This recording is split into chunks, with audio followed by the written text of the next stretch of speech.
Hoje, dia 25 de julho de 2014, estamos reunidos no Centro de Memória Juiz Paulo Fleury da Silva e Souza para conversar com o Dr. Domingos Atair Martins Batista, juiz do trabalho ligado à terceira região.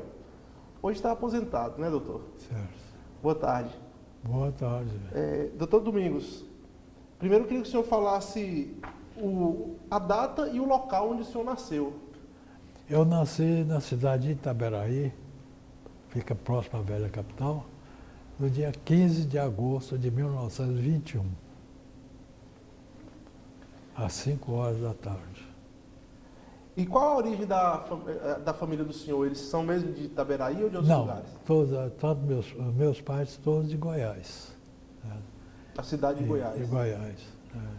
Itaberaí, que meu pai era funcionário dos Correios e Telégrafo, foi transferido primeiramente em Niquelândia, aliás, nesse tempo São José do Tocantins. Depois foi transferido para Itaberaí. E de lá que veio para Goiânia. A mãe do senhor também é de Goiás? Goiás. Tanto meu pai como minha mãe de Goiás. Família lá de Goiás. A família do senhor era composta por quantos irmãos? Nós éramos 9. Hoje somos 4. E qual é a posição do senhor? É dos mais velhos, entre os mais novos? Eu sou o segundo. De 9 irmãos, eu era o segundo. Tinha o José Alair, que era o mais velho. Então o senhor falou que o seu pai trabalhava nos Correios e Telégrafos. Como é que era o trabalho que ele exercia? Nesse tempo, o seguinte, o cargo dele era de guarda-fios. Ele tinha que fiscalizar a linha telegráfica entre Itaberaí e Jaraguá. Eram 2 guarda-fios. Um de Jaraguá vinha até um determinado ponto e meu pai ia de Itaberaí a esse ponto, que era a fazenda Sucuri. O de Jaraguá saía de Jaraguá até a fazenda Sucuri e meu pai ia de Itaberaí até a fazenda Sucuri, vigiando, fiscalizando a linha telegráfica, ver se não tinha alguma árvore, podia cair em cima da linha, se tinha algum isolador quebrado, se tinha algum poste fora do nível, né? E tudo isso ele era obrigado toda semana a fiscalizar. Aí ele trabalhava então viajando, até chegar lá em... Ele ia viajando, passava um tempo fora de casa? Como? Ele ia viajando? Não, um dia só. Quer dizer, ele ia num dia e voltava no outro. E a mãe do senhor trabalhava em que área? Minha mãe era doméstica. E ela já tive a oportunidade de dizer que meu pai, quando recebia o seu salário, em Itaberaí tinha o costume dos negociantes vender a prazo, o tal de fiado. Então meu pai comprava no fiado as mercadorias para manutenção da casa. Quando chegava o seu salário, geralmente recebia na parte da manhã, quando era à noite não tinha mais nenhum tostão no bolso, porque ia pagar as dívidas, as compras do fiado que ele fazia. Então, durante um mês, a família era mantida através de biscoitos, quitandas, né, que minha mãe fazia, frutas que meu pai comprava para revender. Isso, então, nós passávamos o mês por conta da renda dessas vendas. Comprava ovos, ele, nessas viagens que ele fazia, fiscalizando o filho, nas fazendas ele comprava frango, comprava ovo, comprava guariroba, laranja, frutas e tudo, e trazia para Itaberaí para a gente revender. Quando ele voltava, na semana seguinte, ele pagava aquele comprando esse material e comprava mais, e assim a gente ia passando o mês. Né? E também, além das quitandas que eu vendia para minha mãe, eu vendia também quitando para outras pessoas lá de Itaberaí e ganhava. Esse dinheiro eu dava para minha mãe para fazer as despesas. E o senhor ainda era criança nesse período? Eu comecei a trabalhar com 6 anos de idade. Ainda não conhecia dinheiro, o meu irmão mais velho saía com tabuleiro de biscoito e eu com a bandeja de doce. Ele que vendia, fazia os trocos e tudo, porque eu não conhecia dinheiro, o valor de moeda. Né? Só depois dos 7, 8 anos que eu vinha conhecer. Aí passei a vender sozinho, que tal. Mas ainda era acompanhando do meu pai, do meu irmão, porque eu não conhecia o valor das moedas. O senhor até me falou um caso interessante sobre quando foi criada a cidade de Goiânia, na fundação da cidade de Goiânia. E aí eu ia perguntar o que o senhor estava fazendo nesse dia, que o senhor me contou uma história interessante e eu vou registrar. O lançamento da Pedra Fundamental de Goiás foi no dia 24 de outubro de 1933. No dia 23, ou seja, um dia anterior, eu saí com um tabuleiro de quitanda para vendê-la na cidade. E casualmente vi em frente à pensão do senhor Arthur Batista um grupo de pessoas. Era que tinha pessoas que vinham para Goiânia para assistir o lançamento para andar, e o veículo, que naquele tempo chamava, hoje é ônibus, mas naquele tempo chamava jardineira.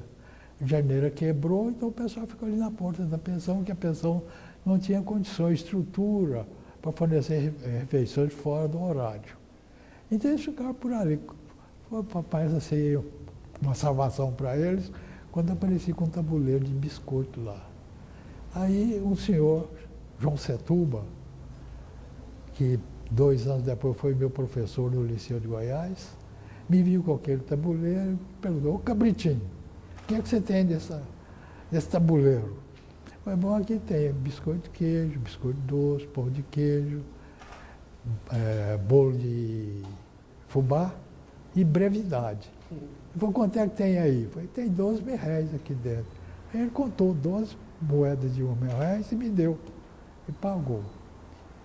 E com a condição de deixar o tabuleiro lá até o pessoal comer toda a mercadoria. Eu falei: não tem problema, o tabuleiro pode ficar aí. Vocês não comendo o tabuleiro, o resto pode ficar aí. Não tem problema não. Aí quando eu fui prestar conta à senhora, para que eu estava vendendo biscoito, notei que havia R$12.800. Eu saí com um tabuleiro de 12 mil e tinha R$12.800. Aí eu lembrei que antes de chegar na pensão, eu vendi R$800 de biscoito para a dona Quinha, que era uma pescadora inveterada lá em Itaberaí. Aí peguei os R$800, voltei lá na pensão e entreguei. Eu fui entregar para o professor João Setuba. Foi quando ele me pôs a mão no ombro e falou: Cabritinho, você é muito honesto.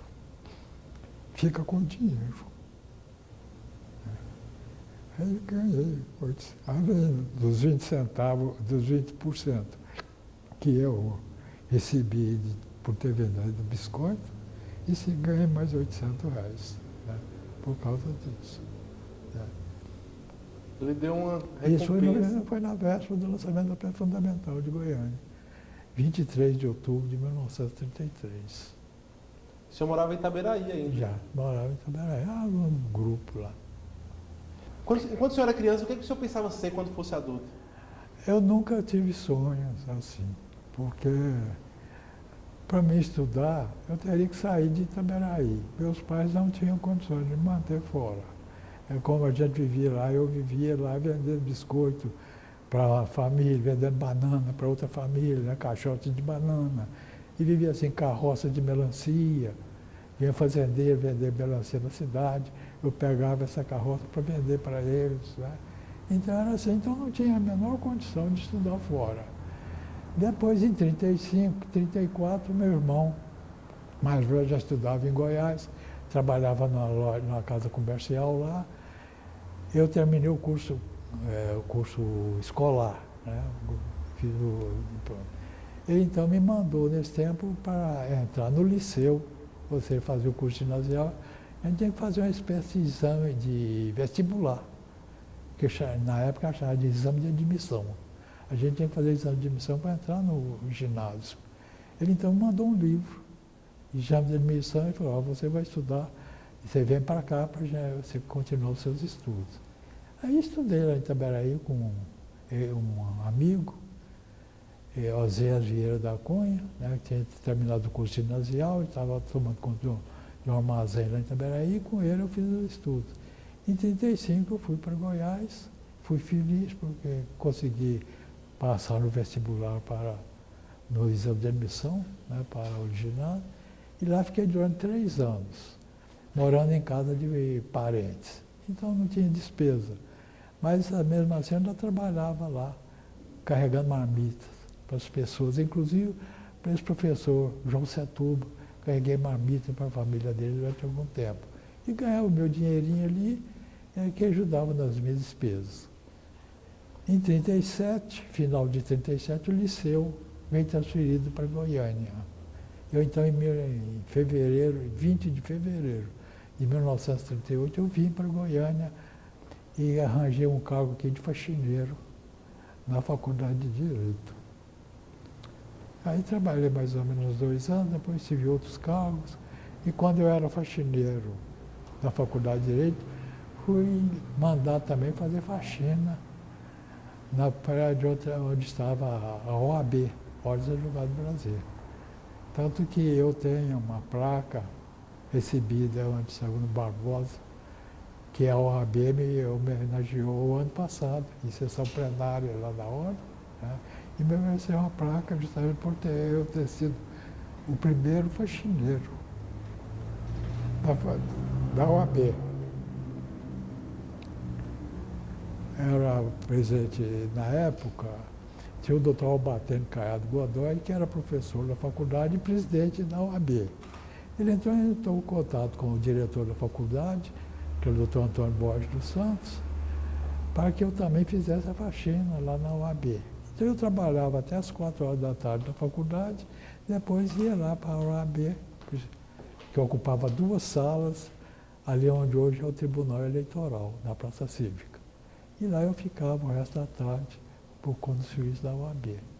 E estudando no liceu? Estudando no liceu.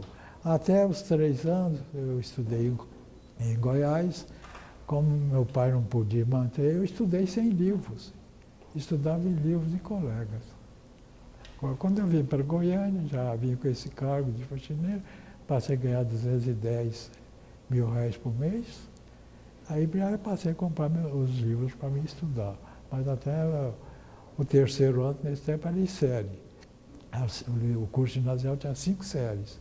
Até a 3ª série eu estudei sem livro. Era livro de colegas. Tanto o meu curso ginasial foi mal feito.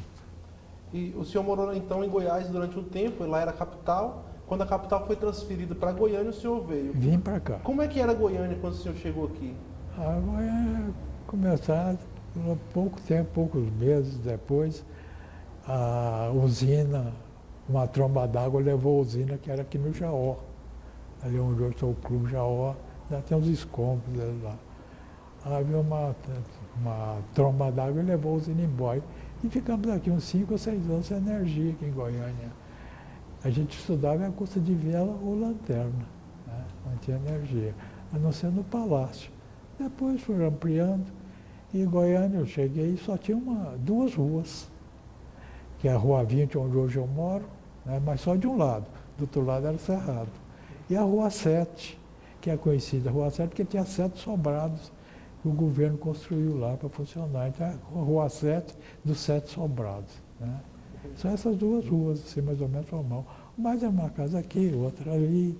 No trieiro, já andava aí nos trieiros, né? Não tinha rua formada e tudo. Depois foi crescendo.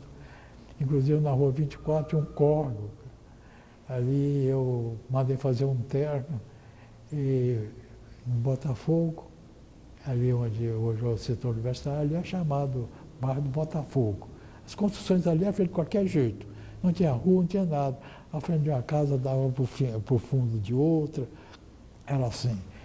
E eu fui mostrar esse terno para o meu tio, que morava lá, e fui atravessar de córrego, caí dentro desse córrego, com roupa nova e tudo. O senhor foi lá, já foi vestido? Fui mostrar o terno que eu tinha mandado fazer para ele, aliás, o meu primeiro terno, né? Feito em alfaiate. Todo satisfeito? Hein? Todo satisfeito com o terno? Não, aquilo para mim foi o máximo, né? Eu vesti um terno feito por alfaiate, que até então era costureira. Costureira, você tem que levar o terno para ela tirar o molde do terno, né?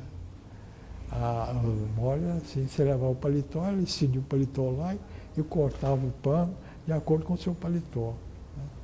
Então esse foi o primeiro terno feito em alfaiate.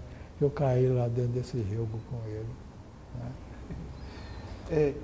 Então o senhor chegou aqui em Goiânia, o senhor terminou o estudo no liceu e... Ainda tinha mais assim na Rua 20, tinha as residências, né? À noite eu capinava jardim lá na Rua 20, né? Eles me pagavam para capinar jardim. Para aumentar a renda, né? Pra Era melhorar. para ganhar dinheiro, né? Quando o senhor resolveu fazer direito, curso de Olha, direito? eu não resolvi fazer direito. Acontecia o seguinte, quando eu terminei o ginásio, tinha que fazer mais 2 anos de curso jurídico, chamava pré-jurídico. Eram 2 cursos, pré-jurídico e pré-médico. Pré-jurídico quem fosse para a área de direito, e pré-médico quem fosse para a área de medicina, odontologia, farmácia e tal. Eu terminado esses 2 anos, eu não tinha, só tinha aqui em Goiânia a faculdade de direito, não existia outra. Então, eu não tinha para onde fazer opção. Tinha que estudar direito. E fui estudar, sem vocação nenhuma coisa. Tanto que no segundo ano da faculdade, eu pensei em deixar a faculdade. O professor Nion Bernays criou uma escola de contabilidade aqui. Eu achei que eu estaria melhor estudando contabilidade. E falei com meu irmão que eu ia deixar a faculdade de Direito, não ia continuar. Ele não concordou. Você só sai da faculdade com o diploma. Agora, depois que você tiver seu diploma de curso superior, você vai para onde você quiser. Mas você tem que sair da faculdade com o diploma. Aí eu continuei e tirei meu diploma, e é de que eu estou vivendo hoje, sou juiz aposentado. E teve sucesso, né, doutor? Graças a Você Deus. falou que não teve vocação, mas a gente Não, observando não. o trabalho do Porque, senhor. como eu disse no início, eu não podia pensar em curso superior, que eu não tinha recurso nenhum. Meus pais não podiam me manter. Itaberaí, a cidade pequena, não oferecia campo para ninguém. Né? Era um comércio pequeno e tudo. A única coisa que podia ser ali é caixeiro, que nesse tempo hoje é vendedor, mas tempo era chamado caixeiro, né? O empregado de um estabelecimento comercial, de um armazém, de uma loja, tudo é chamado caixeiro. Então, meu futuro em Itaberaí seria esse, se não fosse esse caso do meu irmão ter mandado o livro de exame de admissão para mim estudar em Goiás. Esse irmão do senhor era o mais velho? Mas é 5 anos Como é o mais nome velho. dele? José Alair Martins Batista. E aí ele incentivava muito o senhor nessa coisa do estudo. Não, ele é só amigo como todos os meus irmãos, né? Nos sustentou. Tanto eu como os meus irmãos, ele deu um apoio fora de série. A gente é mais como pai, esse irmão. E meu pai era semi-analfabeto, semi-analfabeto. Minha mãe tinha pouca instrução, então ele que nos incentivou a estudar. Os meus pais também queriam que a gente estudasse. Sacrificaram muito a vida, mas todos nós tivemos estudos. Éramos 9, todos eles com curso superior, né? 2 irmãs normalistas, professoras, né? E os outros também, todos eles com curso superior, todos meus irmãos. Sendo que um deles tem até o curso de odontologia e de direito, que é o Rosarito. A história do senhor é bonita porque às vezes a pessoa não tem uma expectativa, como o senhor disse, mas se tiver uma visão e uma vontade, uma coragem, ela vai conseguindo fazer, né? Vai lutando, estuda e vai embora. Mas, graças a Deus, eu com o incentivo desse irmão, dos meus pais também, que todos sacrificavam, né, para que a gente tivesse estudo. Meu pai, por exemplo, por falta de dinheiro, ele várias vezes vai a pé à cidade de Goiás para comprar caderno para nós, para os filhos. Porque em Goiás era mais barato, comprava mais barato. Né? Então, umas 2 ou 3 vezes ele foi a pé da cidade de Goiás para fazer essas compras. Só caderno, livro, nós não tínhamos. Era dos colegas que a gente estudava. E quando o senhor deixou a faculdade de Direito, o senhor tinha, que tipo de projeto o senhor tinha? Que tipo de planos o senhor tinha? Bem, é o seguinte, quando eu tirei o curso, fiz o curso de Direito, colegial, foi bom, eu tenho que exercer. Esse curso me custou muito caro, muito sacrifício. E falei, eu tenho que exercer a profissão de advogado, juiz ou coisa. E fui para, nesse tempo existia na magistratura goiana, não sei se nacional, o cargo de juiz suplente. Tinha o juiz de direito, o substituto e o suplente. O suplente era admitido sem concurso, sem nada. Porque Goiás tinha comarca e termo. comarca era ocupada por juiz de direito. E o termo podia ser juiz, contanto tivesse formação, fosse formado em direito. Eu então fui ser juiz municipal em Uruaçu. Mas eu fui com o intuito de aprender, ver como juiz lá, aprender alguma coisa, porque eu não tinha prática nenhuma de processo judicial. Então fui para lá. Mas lá eu não trabalhei, porque não tinha serviço. Fiquei 1 ano lá como juiz municipal, praticamente só recebendo salário. A única coisa que eu fazia lá é casamento. Só casamento que eu fazia. Então eu vi que não dava certo. Não aprendi nada, fiquei 1 ano lá e não aprendi nada. Então eu resolvi. Aí eu namorava uma moça aqui em Bela Vista, Maria Dirce Domingues, que tinha o apelido de Tita, né? E a família dela me incentivou a ir advogar lá em Bela Vista. E era muito bem relacionado lá. E então se propuseram a me ajudar a arranjar serviço para mim lá. E eu fui. Cheguei lá mais ou menos dia 8 de janeiro, tinha um recesso da Justiça até 6 de janeiro.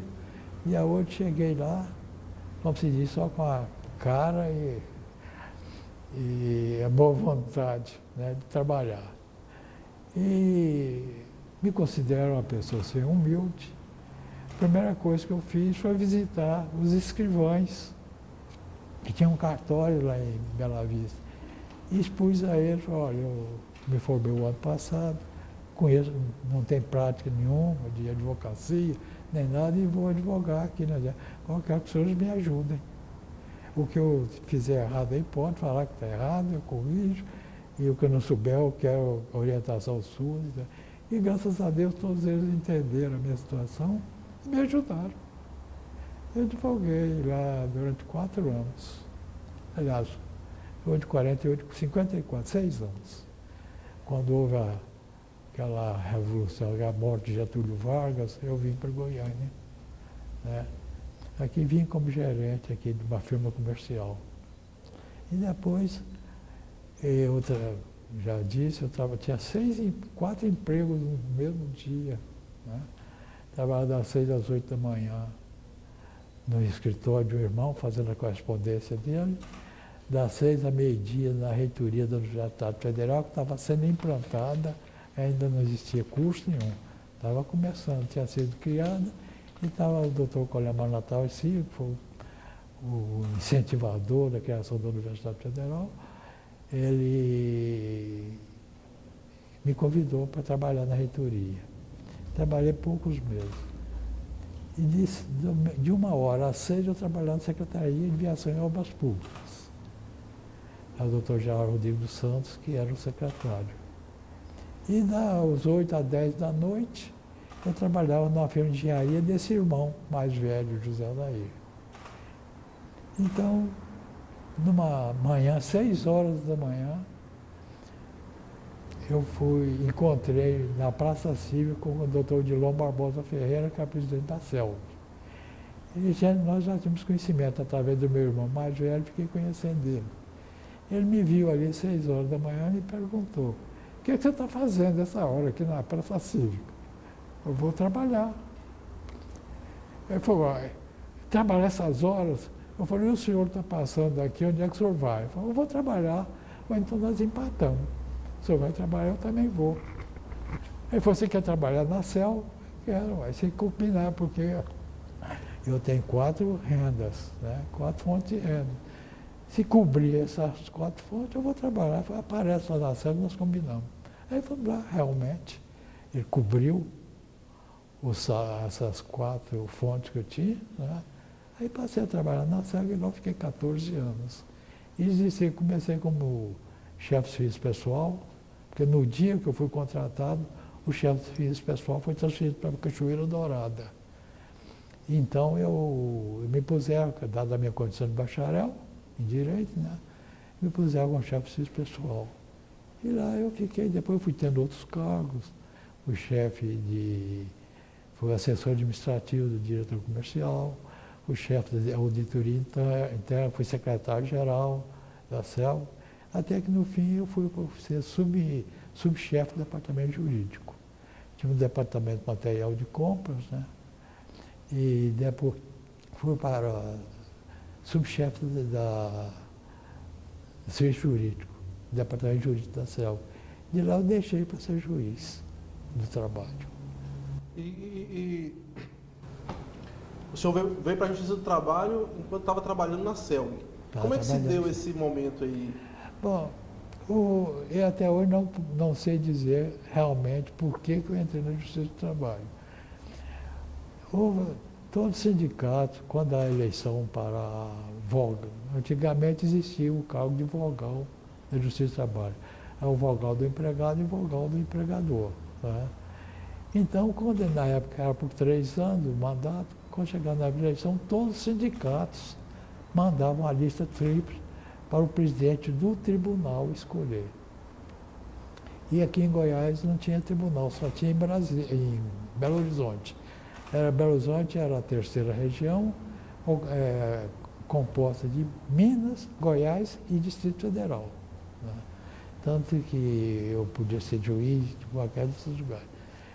E houve lá, então o sindicato dos funcionários resolveram apresentar uma lista para ver se conseguia a nomeação de alguém. E 2 funcionários se candidataram. Como a lista era ser 3, eles me procuraram porque eu era o chefe do departamento pessoal, ligado então à área trabalhista. Para mim ser o terceiro candidato, eu não quis. Às vezes eu falei, não me interessa. Mas o senhor vai entrar, tem que completar a lista. Eu vou completar e tal, mas não quero nem saber da eleição. Vocês façam a eleição para lá, põe meu nome lá e tal, mas eu não vou trabalhar, não vou pedir voto a ninguém. Bem, fez a eleição, votaram 172 funcionários. Eu tive 139 votos. Bem, a lista foi para Belo Horizonte, lá para o tribunal, para ele escolher. Aliás, todos os sindicatos mandaram sua lista para o presidente escolher.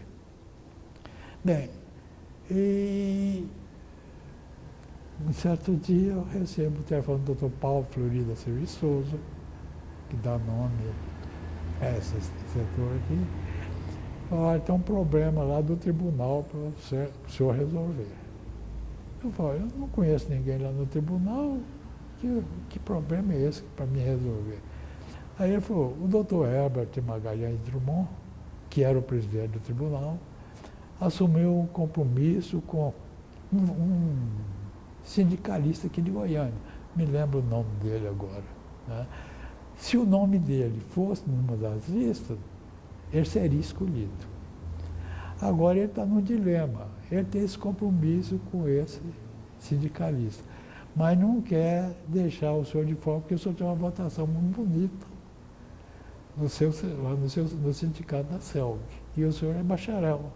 Eu até, doutor Paulo, eu faço força que seja o senhor, porque me ajuda lá na junta e tudo mais. Né? Eu falo, doutor Herbert não tem compromisso nenhum comigo. Se ele tem compromisso com esse funcionário, com esse sindicalista, ele pode nomeá-lo tranquilamente. Comigo ele não tem compromisso, não. E esse rapaz, esse sindicalista, foi nomeado. Pouco tempo depois, eu recebo um telegrama do tribunal. Comunico vocês, foi nomeado suplente. Aqui eu tenho uma retificação a fazer.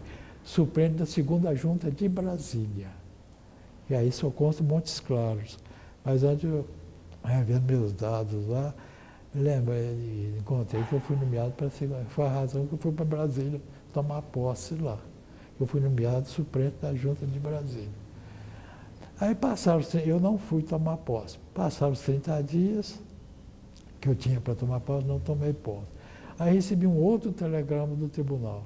Virtude, você não ter tomado posse, prazo legal, comunico que foi prorrogado mais 30 dias o prazo para tomar posse. Aí eu procurei o doutor Paulo Fleury. Falei, doutor Paulo, interesse do senhor dessa minha nomeação.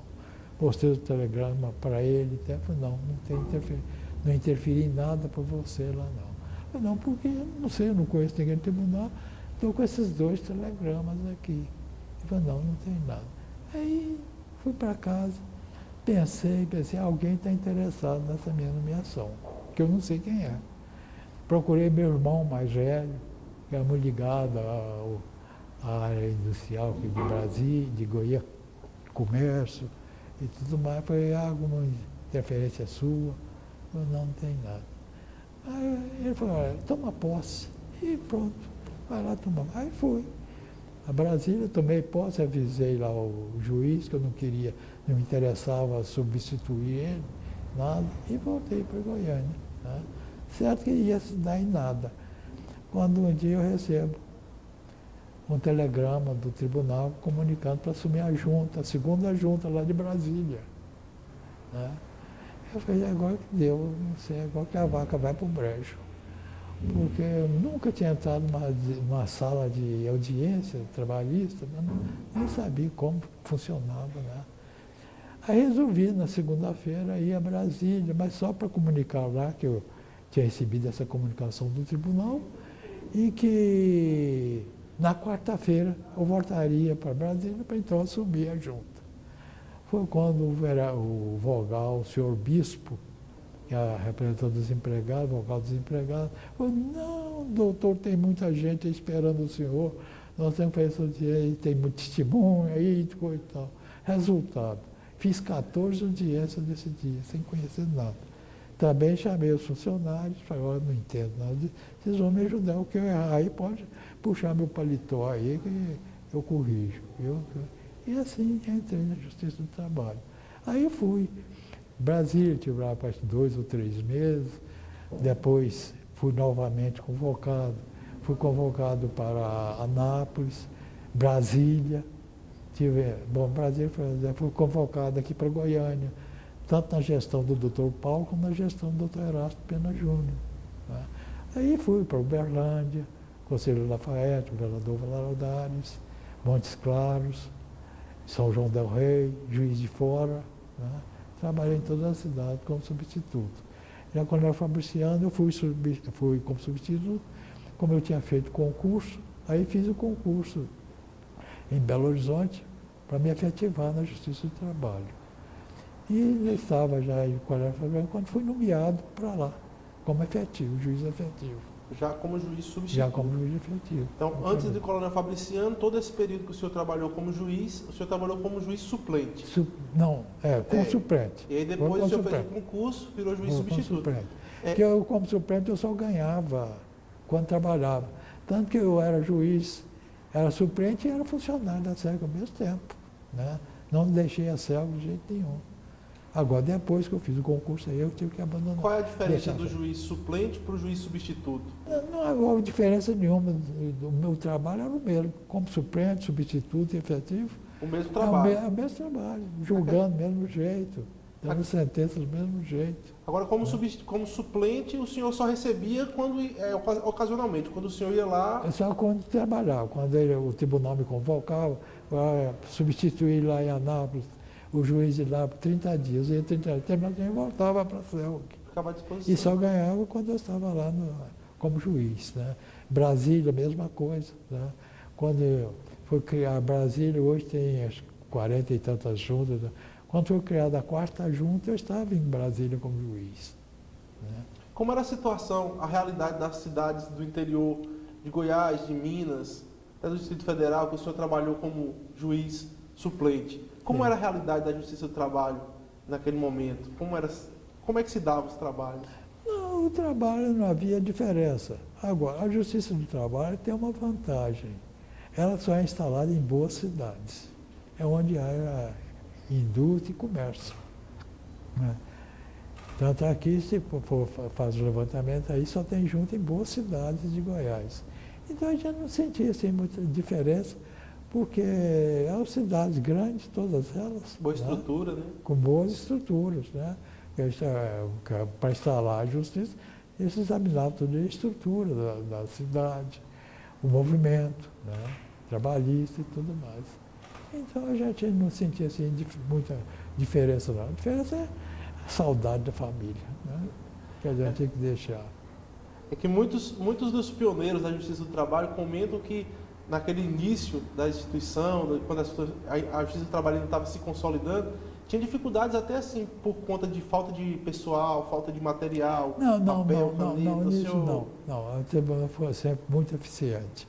tanto na parte material como funcionário. Todos os funcionários, ótimos funcionários. Eu, pelo menos, em todas essas juntas que eu trabalhei, eram excelentes funcionários, todos muito competentes e me ajudaram muito. Eu aprendi muita coisa com eles. E também o negócio material nunca faltou. Nunca faltou. A gente tinha tudo que precisava na hora. Tinha menos gente, mas a demanda também era um pouco menor, né, doutor? Como? Tinha menos funcionários, mas tinha menos... Bom, não, o movimento, como eu disse, Brasília hoje tem, só tinha 3 juntas. A quarta eu já estava lá, quando foi criada a quarta junta, hoje tem 43. Aqui em Goiânia só tinha uma junta. Né? Quando eu trabalhei, comecei trabalhando lá na junta, ali onde hoje é o Tribunal Eleitoral, posteriormente foi a OAB para lá, nessas 2 salas que a Justiça ocupava lá. E depois a OAB foi para ocupar essas 2 salas. Depois foi ali no final, no fundo ali deve ser Secretaria da Fazenda. Hoje tem o nome de uma escritura, Teles, aqui de Hidrolândia, Marieta Teles, parece. Lá no fundo tinha umas 2 ou 3 salas que a Justiça do Trabalho ocupava. Né? Depois foi aumentando, criou, comprou um imóvel aqui, né? Já se instalou em prédio próprio.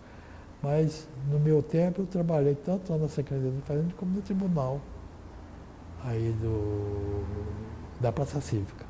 A junta funcionava ali. A primeira junta de conciliação e julgamento. Eu falo junta porque é do meu tempo, que Sim. hoje é vara trabalhista. Primeira junta de conciliação e julgamento na época. Como? Primeira junta na época, né? Como? Era a primeira junta. Primeira junta. Aí funcionava em que prédios lá na Praça Cívica? Quais foram os prédios que o senhor trabalhou No lá? Tribunal Eleitoral.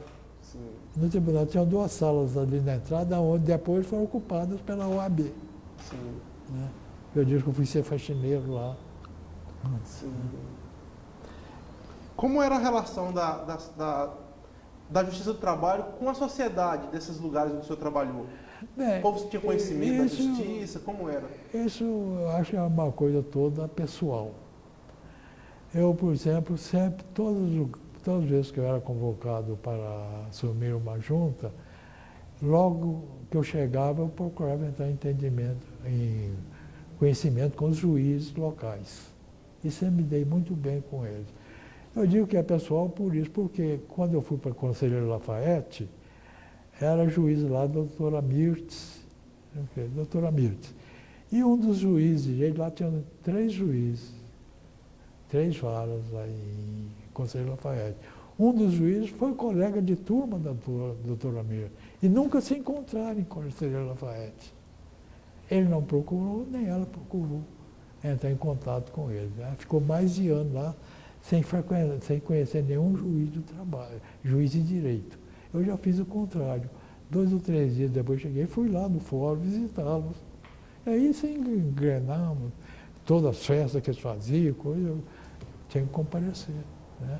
Então eu acho que isso é uma coisa pessoal, não sei. Essa doutora Miriam, por exemplo, não procurou. Eu procurei. E procurei me entrosar também com a sociedade. Toda semana eles faziam reunião lá para um tira-gosto, essas coisas, e eu participava.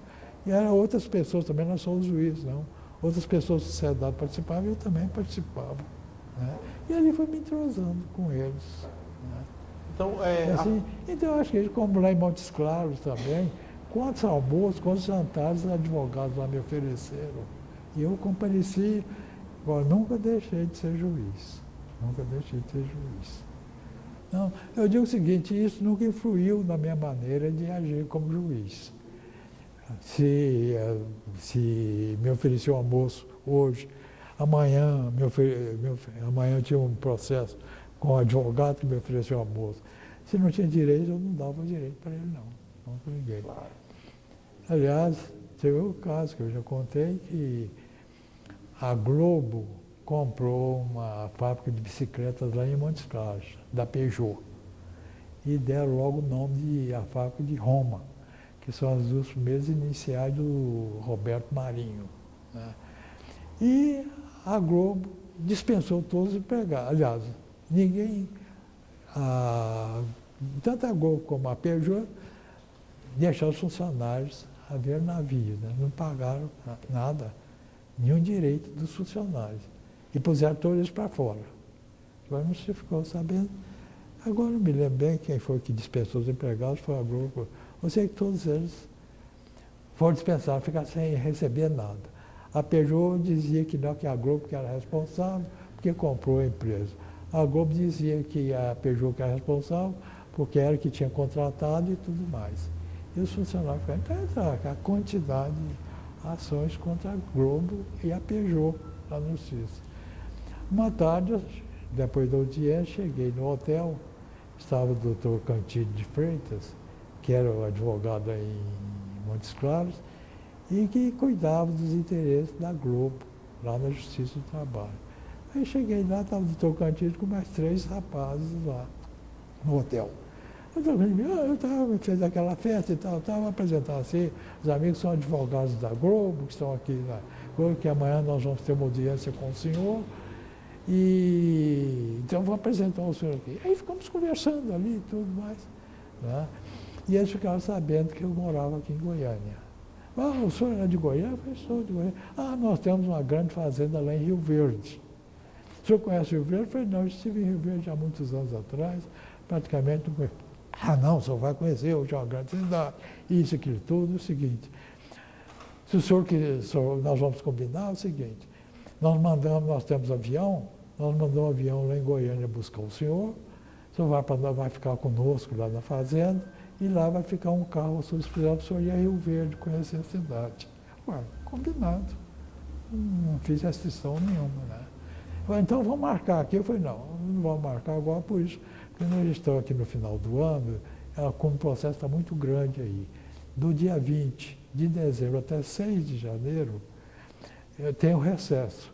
Aí, nesse intervalo, nós podemos combinar a ida a Rio Verde. Eu falei, perfeitamente. A gente combinava, falei, então é o seguinte, depois do dia 20 de dezembro, nós entramos em contato com o senhor, o avião vai buscar lá em Goiânia, o senhor vai para Rio Verde, lá tem um carro com motorista à sua disposição, o senhor ia a Rio Verde. Foi bem.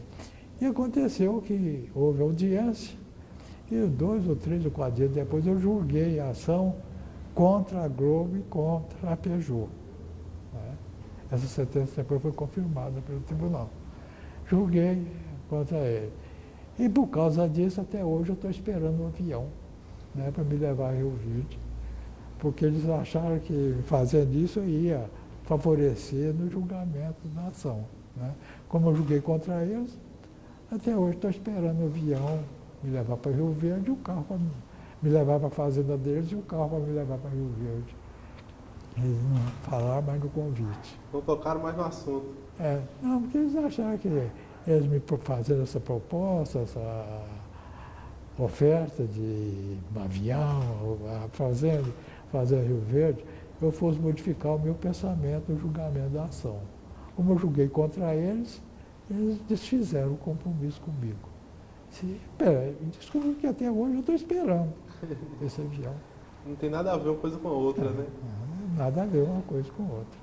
Então é o seguinte, isso nunca me influiu. Eles me fizeram essa oferta, eu aceitei, mas isso não influiu no julgamento da ação. Eu julguei contra a Globo e a Peugeot.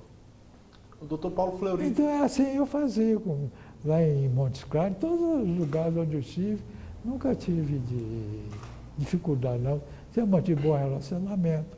Em Montes Claros, por exemplo, a Câmara Municipal me deu o título de cidadão Montes Clarense. Em Coronel Fabriciano, a Câmara Municipal me deu um diploma de honra ao mérito. Né? O jornal lá de Montes Claros, o Norte de Minas, me elegeu como personalidade do ano na área jurídica. Né? Então, eu fui muito bem relacionado lá. E em todas as cidades, mantinha muito bem meu relacionamento com toda a sociedade lá. Né? Mas o senhor que viveu aquele período de início... Isso para completar aquela sua pergunta, né? Que esse negócio de relacionamento do juiz, eu acho que isso é coisa toda pessoal. E tem juiz que, como o caso da minha, não se aproximou nem do colega dela, de turma, nem dos outros juízes, nem da sociedade lá de Conselheiro Lafayette. E aí eu já fiz o contrário. Sim. Né? Isso é coisa minha mesmo. Sim. Da postura de cada um, né? Mas eu fiz essa pergunta porque o meu interesse muito era em compreender se existia alguma forma de discriminação, assim, como é que era vista a relação entre o pessoal da área comum do direito e a da Justiça do Trabalho. Porque algumas pessoas já me falaram que existia assim, alguns momentos de perceber algum tipo de discriminação por quando a Justiça do Trabalho ser diferenciada, ser uma justiça especializada. Eu queria saber como foi. Me dei muito bem em todas as sociedades, não só com os juízes locais, como também com a sociedade, né? Festas lá, formaturas e tudo, eu era convidado. A sociedade... E com destaque lá, né? Como é que era a sociedade dos lugares, assim? Eles tinham um conhecimento da Justiça do Trabalho, doutor, naquela época? Não, isso as pessoas... tinha uma, assim, achava que a Justiça do Trabalho foi feita só para empregado. Empregador não tinha direito nenhum, sendo que os direitos iguais. Apenas o seguinte, isso é a conclusão que eu cheguei, que o empregado conhecia mais os direitos dele do que os deveres. E que os empregadores não conheciam os direitos deles. Né? A gente via nas audiências, o empregado discutir direito lá com o advogado, com o empregador e tudo mais. O empregador ficava calado lá, não falava nada, com raras exceções. Né? Então o empregado sempre... Então, por causa disso, aí já era considerada a Justiça do Trabalho como justiça do empregado, quando isso não é verdade. Mas tem a Justiça do Trabalho, na própria origem dela, tem a ideia de proteger o empregado. Como? Fala assim, tem algumas coisas que algumas características da Justiça do Trabalho que dão algumas vantagens para o empregado. Como é que o senhor explica isso? Isso é o poder econômico contra o poder do operário. Né?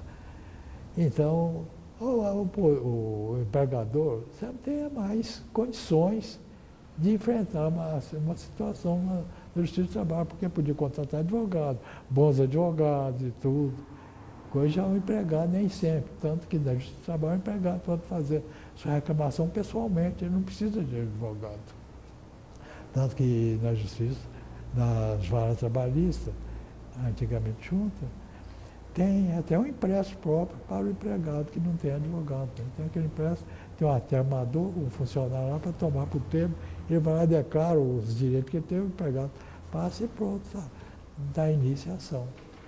É uma forma de equilibrar esse poder. Então é por isso, porque o empregador sempre tem mais condições de se defender, de tratar, de defender seus direitos do que o empregado. Né? Por isso é que tinha o vogal do empregado e o vogal do empregador. Né? O vogal do empregado geralmente era para auxiliar. Quando o empregado aparecia sozinho, sem advogado, o vogal orientava ele. Né? Tudo. Uma forma de equilibrar, né? Equilibrar. Né? Mas nunca foi justiça, foi favorável mais o empregador do que o empregado, não. Quais eram as maiores dificuldades que se encontravam na época, que o senhor encontrava e que a Justiça do Trabalho encontrava na época para trabalhar? Bem, eu para trabalhar, a dificuldade que eu tinha é o seguinte, porque não tinha assim a quem recorrer. Justiça do Trabalho, por exemplo, aqui só tinha, a Justiça do Trabalho só tinha uma junta. Né? Não tinha outros juízes para mim recorrer, para me orientar no julgamento das ações. Né? Então eu tinha que dar por mim mesmo. Estudar, pegar os livros, jurisprudência, doutrina, eu mesmo estudar e decidir. Como houve o caso que eu já contei lá de Anápolis, do pastor, né?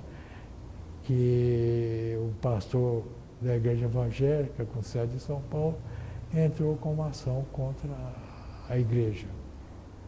Ele se envolveu lá com uma evangélica e esse fato foi levado ao conhecimento da direção em São Paulo. Ele então foi transferido de Anápolis para Brasília.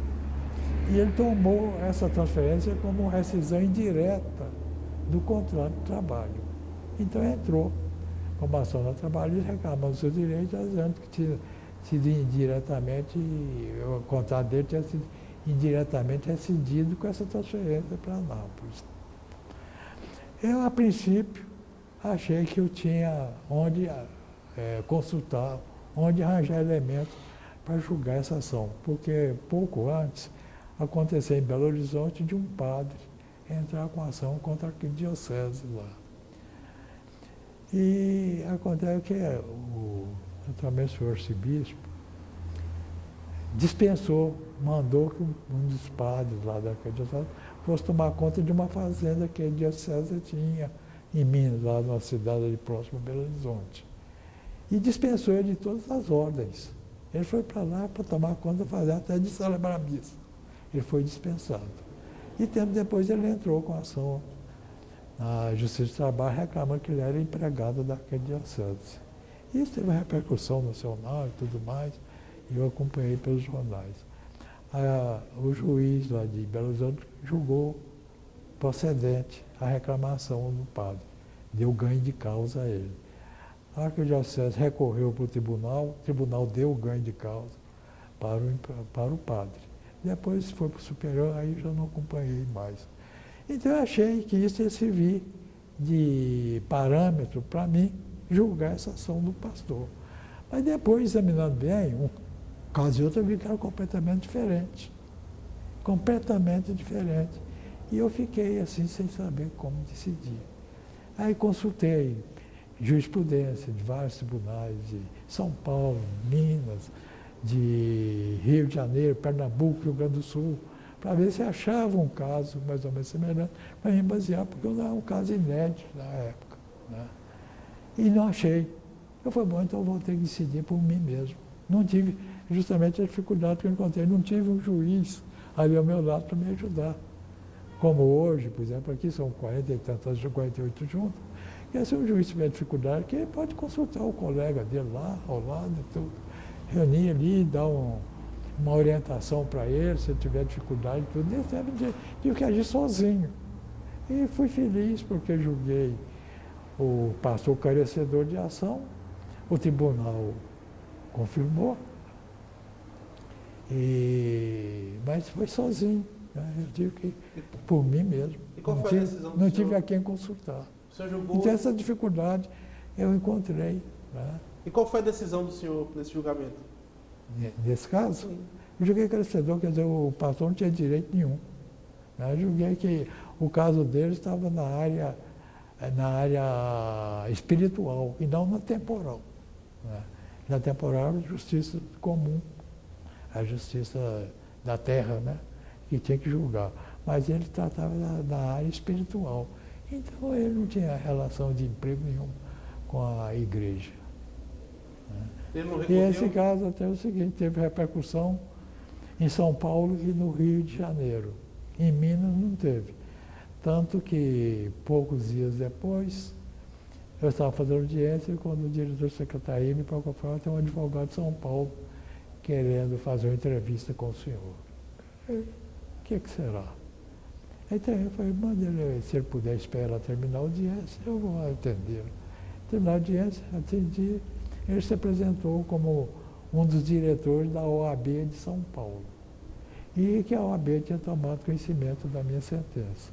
E que eles já tinham investigado e não encontraram nenhuma outra sentença, mais ou menos igual a minha, tornando a minha sentença um caso inédito na justiça trabalhista. Então, diante disso, foi mandada a ANAPA para me entrevistar. Realmente, concedi a entrevista a ele e tal, ele me pediu uma cópia da sentença, que para ser publicada na revista da OAB. Aí dei a sentença. Falei, tão logo sai a edição, nós vamos mandar um exemplar para o senhor. Aconteceu que logo depois eu fui transferido para outra junta, né? Não sei se para Uberlândia, o Conselho da FAI, não sei. Eu sei que eu fui transferido. Até hoje eu não recebi essa revista. E nem sei se foi publicada também. Mas houve essa repercussão, né? Tanto a imprensa de São Paulo como a Anápolis, lá na cidade de Anápolis, o jornal Anápolis, publicou quase uma página sobre essa decisão minha. Né? Mas jornal de Belo Horizonte, não tomei conhecimento de nada. O senhor comentando sobre esse caso da reconhecimento da sua sentença, eu me lembrei de uma outra oportunidade que o senhor comentou sobre um colega que falou da sua sentença como sendo um reconhecimento do seu... Justamente a razão da ida desse advogado da Anápolis, que falou, olha, nós vamos publicar que vai servir de orientação para os outros estados, para a Justiça do Trabalho, né? Porque é um caso inédito da Justiça do Trabalho nacional. Não foi Justiça do Trabalho em Goiás, não, nem da terceira região. Mas nós vamos publicar para servir de parâmetro para outros casos que surgirem, né? E hoje eu não sei se surgiu. O senhor estava falando sobre como era a relação da Justiça do Trabalho com outros colegas da área. E falou também sobre a sociedade. Aí eu queria perguntar para o senhor como a Justiça do Trabalho era vista naquela época pelas pessoas do interior, as pessoas comuns. Ela era tida mais como favorável ao empregado, a justiça do empregado, do empregador, né? E não do empregador, né? É o conceito que tinha, hoje já tá bem modificado, né? Mas naquele tempo era isso. Achava que a Justiça do Trabalho foi criada para dar direito ao empregado, só para o empregado. A ditadura, em 1964, teve um golpe militar no país, que instaurou uma ditadura, durou cerca de 20 anos. Durante esse período, o senhor trabalhava na Justiça do Trabalho. Trabalhava. A ditadura instaurada no país nesse momento impôs alguma modificação no seu modo de vida ou na sua rotina de trabalho? Não. Eu só tive um caso, né, que foi lá em Montes Claros, e tinha uma firma lá, a Biobras, que produzia produto farmacêutico. Na época, era a única cidade na América do Sul que fabricava insulina. E essa firma contratou um engenheiro americano para trabalhar lá. Um contrato até, não sei como é que pode ser feito desse jeito. Ele ganhava o seu salário em dólares, do câmbio do dia. A Biobras tinha que dar, ele é o casal com 9 filhos. Todo ano tinha que dar a passagem de ida e volta para 11 pessoas precisas aos Estados Unidos e voltar. Colégio americano para os filhos. Dentista, despesa por conta da Biobras, né? Tudo isso. E carro à disposição dele, tanto em Belo Horizonte como lá em Montes Claros, onde estava a indústria da Biobras, né? Tudo isso. E por qualquer motivo que eu desconheço, ele foi dispensado. E aconteceu que o presidente da Biobras mandou uma carta para ele dispensando e dizendo expressamente: receba essa carta como aviso prévio. E aviso prévio só dá para o funcionário dispensar sem justa causa. Então quer dizer que não houve justa causa para a dispensa dele. Ele então entrou na Justiça do Trabalho reclamando dos direitos dele, né? E foi, por sinal, foi contratado, dizem que era o melhor advogado de Belo Horizonte, um escritório, né, de Belo Horizonte para defender a Biobras.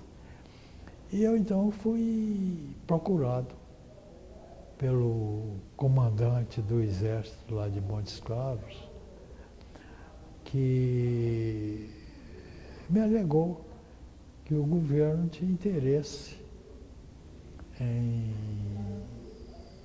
não reconhecer os direitos desse engenheiro, porque ele estava a serviço do governo americano e tudo mais, né? E diante disso, eu telefonei para o presidente do tribunal. Falei que queria uma audiência especial com ele, particular com ele. Ele falou: olha, eu dentro de poucos dias vou aí a Montes Claros fazer a correção da junta e nós conversamos. Quando de fato foi, aí pediu audiência particular, eu expliquei para ele o fato. Ele falou: qual é a opinião do senhor com relação ao processo? Eu falei: é julgar procedente a reclamação, mesmo porque na carta está expressamente escrito: receba essa como aviso prévio. Ou então o senhor julga como o senhor entender e deixa o resto por minha conta, por nossa conta lá no tribunal. O senhor faz o que o senhor acha que deva fazer. De minha parte tem todo o apoio. E agora eu não julguei a ação por isso, porque eu adoeci. Tinha um problema renal e tive que ser internado lá em Montes Claros. E foi justamente na época do julgamento da ação. Aí tive que me afastar, fiquei 30 dias afastado da justiça e nesse período foi julgada a ação procedente. Como eu tinha o advogado que foi me substituir, me procurou sobre o processo, sabe, detalhes do processo e tal. Eu então disse para ele que a minha opinião é julgar procedente a reclamação.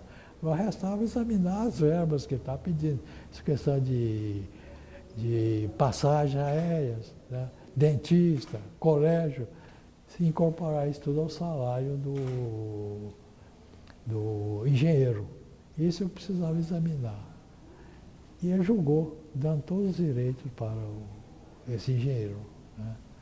Então, só essa coisa que ele foi procurado por esse comandante. Né? E ele pedindo que havia interesse do governo que fosse ação julgada contra o engenheiro. Mas eu disse ao presidente que eu não ia julgar, que ia julgar favorável ao engenheiro. Foi quando ele falou, o senhor tem todo o meu apoio, o que acontecer deixa por nossa conta lá no tribunal. E na época o senhor ficava sabendo? Eu falei para ele, eu tenho receio de julgar do jeito que eu quero julgar e isso criar um problema entre o tribunal e o governo. É isso que eu quero que o senhor estou expondo ao senhor. Eu falei, não, o senhor julga do jeito que o senhor quiser, do jeito que o senhor acha que deva julgar, e eu lhe dou todo o apoio, e alguma coisa que acontecer com o tribunal, é lá conosco. O senhor não tem nada disso. Na época o senhor... Foi só isso. E colegas do senhor que faziam julgamento, já teve algum caso que o senhor ficou sabendo na época? Não, só tive esse caso, mas já julguei livremente, não houve interferência de área nenhuma do governo dos julgamentos, não. Como é que o senhor... Não tive toda a liberdade que eu tinha, continuei com ela do mesmo jeito. Sim. Como é que o senhor enxerga aquele momento da história do país? Esse momento da ditadura, como é que o senhor enxergava esse momento? Bem, há uma convulsão muito grande na época, né? E a pressão sobre o então presidente Getúlio Vargas muito grande, ele já estava perdendo prestígio, tanto que ele nomeou como delegado do Rio de Janeiro o irmão dele, o Benjamin Vargas, a imprensa foi assim, ele teve que revogar esse ato. Então ele se sentiu já sem poder até de nomear um irmão como delegado. E foi a razão do suicídio dele. Né? O senhor falou do presidente Getúlio Vargas, ele foi quem criou a Justiça do Trabalho. Foi, em 43, foi ele que ele se dizia advogado do proletariado. Né? Então talvez tenha sido daí que nasceu essa concepção de que a Justiça do Trabalho era só favorável ao empregado. Que foi baseado nisso que Getúlio Vargas criou a Justiça do Trabalho. Mas já muito acanhada, com determinações muito acanhadas. Depois foram, que a justiça ela não é estática, ela é dinâmica. Ela está sempre mudando. Né? E depois foi mudando, aumentando os direitos dos empregados, né? E dando mais força também ao empregador. Já que o senhor falou do presidente Getúlio Vargas, quando ele instituiu a CLT, ele se referiu à CLT como sendo a carta de emancipação do trabalhador brasileiro. Como é que o senhor se posiciona diante dessa afirmativa? Eu, naquele tempo, foi 44, não, 45, né? Estava com 24 anos. Ainda não tinha muito bem a minha formação, pelo menos nessa área de trabalho, né?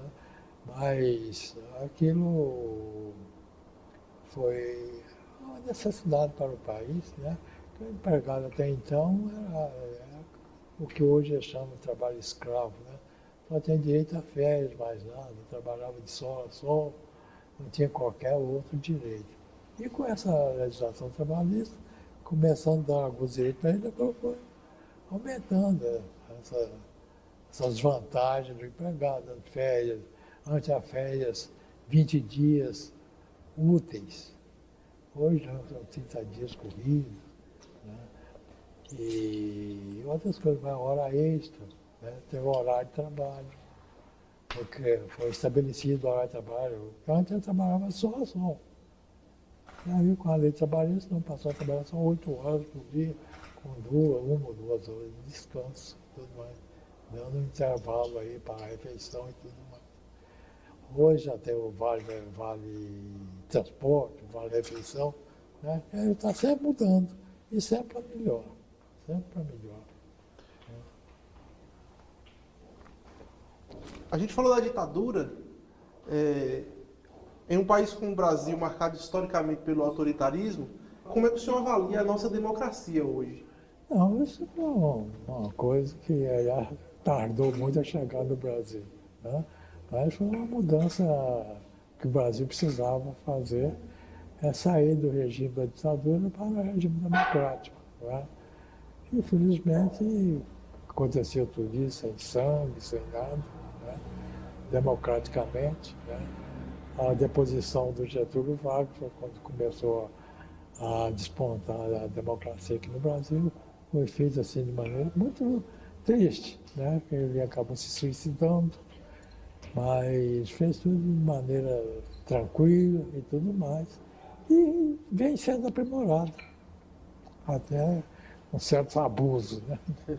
Um certo abuso. Nós estamos vendo os casos de corrupção por aí, né? A gente está aproveitando a questão da regime democrática para fazer de tudo, inclusive dilapidar o poder, o dinheiro público. E qual o papel do judiciário, doutor? A importância do judiciário na consolidação de um regime democrático? Qual o papel do juiz na construção dessa democracia nossa, na opinião do senhor? A contribuição que o Poder Judiciário deu na formação democrática do Brasil, a partir da Carta de 1988, né, foi que ela conseguiu, através do Congresso, introduzir algumas melhorias a favor principalmente do empregado, não deixando também de fora o empregador. Mas deu algumas garantias ao empregado, né? E que foi aceita pelo Congresso, porque a carta foi feita pelo Congresso. Mas o Judiciário não deixou de dar sua contribuição, e sempre para aprimorar mais o regime democrático. E nós vemos hoje o empregado hoje tem liberdade, né? Tá aí as greves, né? Às vezes abusando, excessivo, com muito abuso. Mas eles têm o direito de greve, foi garantido o direito de greve, que é uma grande conquista do operariado, né? Nós sabemos que por que a comemoração do 1º de maio, porque o 1º de maio é considerado o dia do trabalho, o dia do trabalhador. É porque lá em Chicago, um grupo de operários resolveu pedir aumento de salário e a empresa foi recebida a bala, né? Morreu muita gente e tal, lá em Chicago, numa indústria lá. E por causa disso, então, em homenagem a esses trabalhadores que morreram, foi instituído o dia do trabalho, no dia 1º. Né? Então, ele foi pedir trabalho, hoje eles pedem aí, não há nada. Né? São as greves aí, tudo termina. Tem os arruaceiros, que nada tem a ver com o movimento grevista, que aproveitam a oportunidade para fazer suas badernas, né? Mas hoje o empregado reclama seus direitos aí tranquilamente, não há nada. Antigamente começou isso lá em Chicago com essa mortandade lá, só porque foi reclamar melhoria de trabalho, salário e tal, foi recebido na bala. Hoje não acontece mais isso. É um aprimoramento que vem acontecendo através dos tempos. O senhor falou da Constituição de 88, é interessante que na Constituição de 88 se colocam os direitos sociais, né, que são vários direitos relacionados ao trabalho. Pois hoje foi ampliado. Eu não me recordo assim agora de cabeça, mas houve algumas melhorias para a área trabalhista do empregado, na área do empregado. Tornou um direito constitucional, né, o direito do trabalho. Foi aceito porque a Carta de 88, a Constituição, Foi feita pelo Congresso, que é Câmara e Senado, né? Mas não deixou de ter a contribuição do Judiciário, nesse sentido. Né? Está aí mantida a lei de greve. Né? Nós vemos quase todos os dias aí nos jornais, greve desse sindicato, greve daquele, tudo tranquilamente, pacificamente. Acabou fortalecendo a Justiça do Trabalho. Certo, certo. Eu quero perguntar, o senhor foi substituto, o senhor atuou como substituto e trabalhou também com o Dr. Paulo Fleury? Trabalhei, substituí ele, quando a junta era lá na Praça Cívica. Como é que, o senhor, então, como é que se dava essa relação? Como é que era o Dr. Paulo Fleury na atuação dele? Uma grande inteligência, tanto que ele não teve dificuldade, ele foi até o Tribunal Superior, né?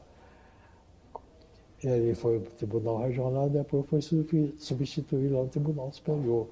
Então, ele tinha uma competência fora do comum e sabia como proceder com o empregado, com o empregador, com a sociedade e tudo mais. Um sujeito muito querido, foi inclusive meu professor de Direito de Processo Civil, né, na faculdade, e é uma pessoa que eu sempre admirei com ele.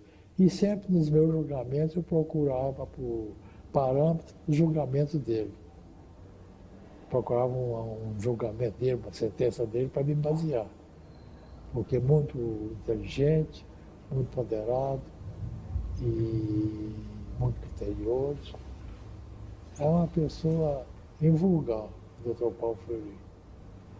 E a gente tinha relacionamento, tanto que eu disse aí, quando recebi aquele telegrama dizendo que eu tinha sido nomeado, eu procurei ele que me telefonou, né, dizendo que não tinha nada a ver com a minha nomeação, duas vezes, e outras vezes mesmo. Frequentei a casa dele, tive muita amizade com o filho dele, que é Paulo Roberto, não Rob, que foi diretor de secretaria há muito tempo. Inclusive trabalhamos juntos, eu com o Paulo Roberto, né? Nas substituições que eu fiz quando o doutor Erasto era juiz, eu substituí, o Paulo Roberto era o diretor de secretaria, filho do doutor Paulo. Em 1984, o senhor foi aprovado no concurso para juiz substituto do TRT da terceira região. Terceira região. E aí o senhor deixou de ser juiz suplente e passou a ser juiz substituto. Substituto. Houve mudança na sua vida em função disso? Não. Bom, me deu mais garantia. Tá? Porque aí passei a ser juiz, passei a ser só juiz e ter um salário de juiz. Que até então, eu como suplente, eu só ganhava quando trabalhava como suplente. Né? Terminou a substituição, voltava para a CELG e ia com as minhas atividades. Agora, quando fiz o concurso, aí não passei a ser juiz, abandonei, pedi demissão da CELG, né? E passei a ser só juiz. Trabalhando ou não, eu ganhava do mesmo jeito. Né? Só que eu não tive folga, porque quando eu trabalhei, eu estava como juiz substituto em Conselheiro Coronel Fabriciano. Fui nomeado para lá. Então, só mudou o nome de juiz substituto para ser efetivo. Mas continua a mesma cadeira, a mesma mesa. Não mudou nada. Né? Eu já estava como juiz lá. E de lá o senhor trabalhou em outros locais como juiz substituto? Não, depois que eu fui aprovado, não.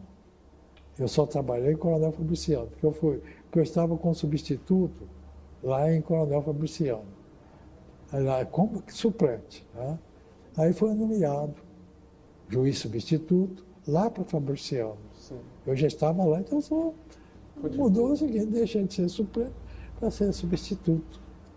Só isso. Mas continuei meu jeito, aí já passei a ganhar só na Justiça do Trabalho, só no Judiciário. Já não podia, já tive que pedir demissão, rescisão do meu contrato com a CELG. E aí, depois desse tempo, o senhor trabalhou, não foram muitos anos até aposentar? Não, eu fui em 84, aposentei em 87. 13 de maio de 1987, me aposentei. Como substituto, só trabalhei em Coronel Fabriciano. Os outros foram como suplente. A gente está falando sobre o tempo em que o presidente Getúlio Vargas criou a Justiça do Trabalho. Foi. E agora eu quero falar sobre hoje, 70 anos após a consolidação da lei do trabalho, mais de 70 anos, né? Um número enorme de trabalhadores brasileiros ainda não possui os seus direitos trabalhistas garantidos.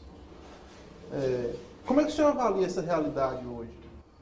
Hoje tem os sindicatos aí, tudo em defesa não só do trabalhador, como também do proprietário, do empregador.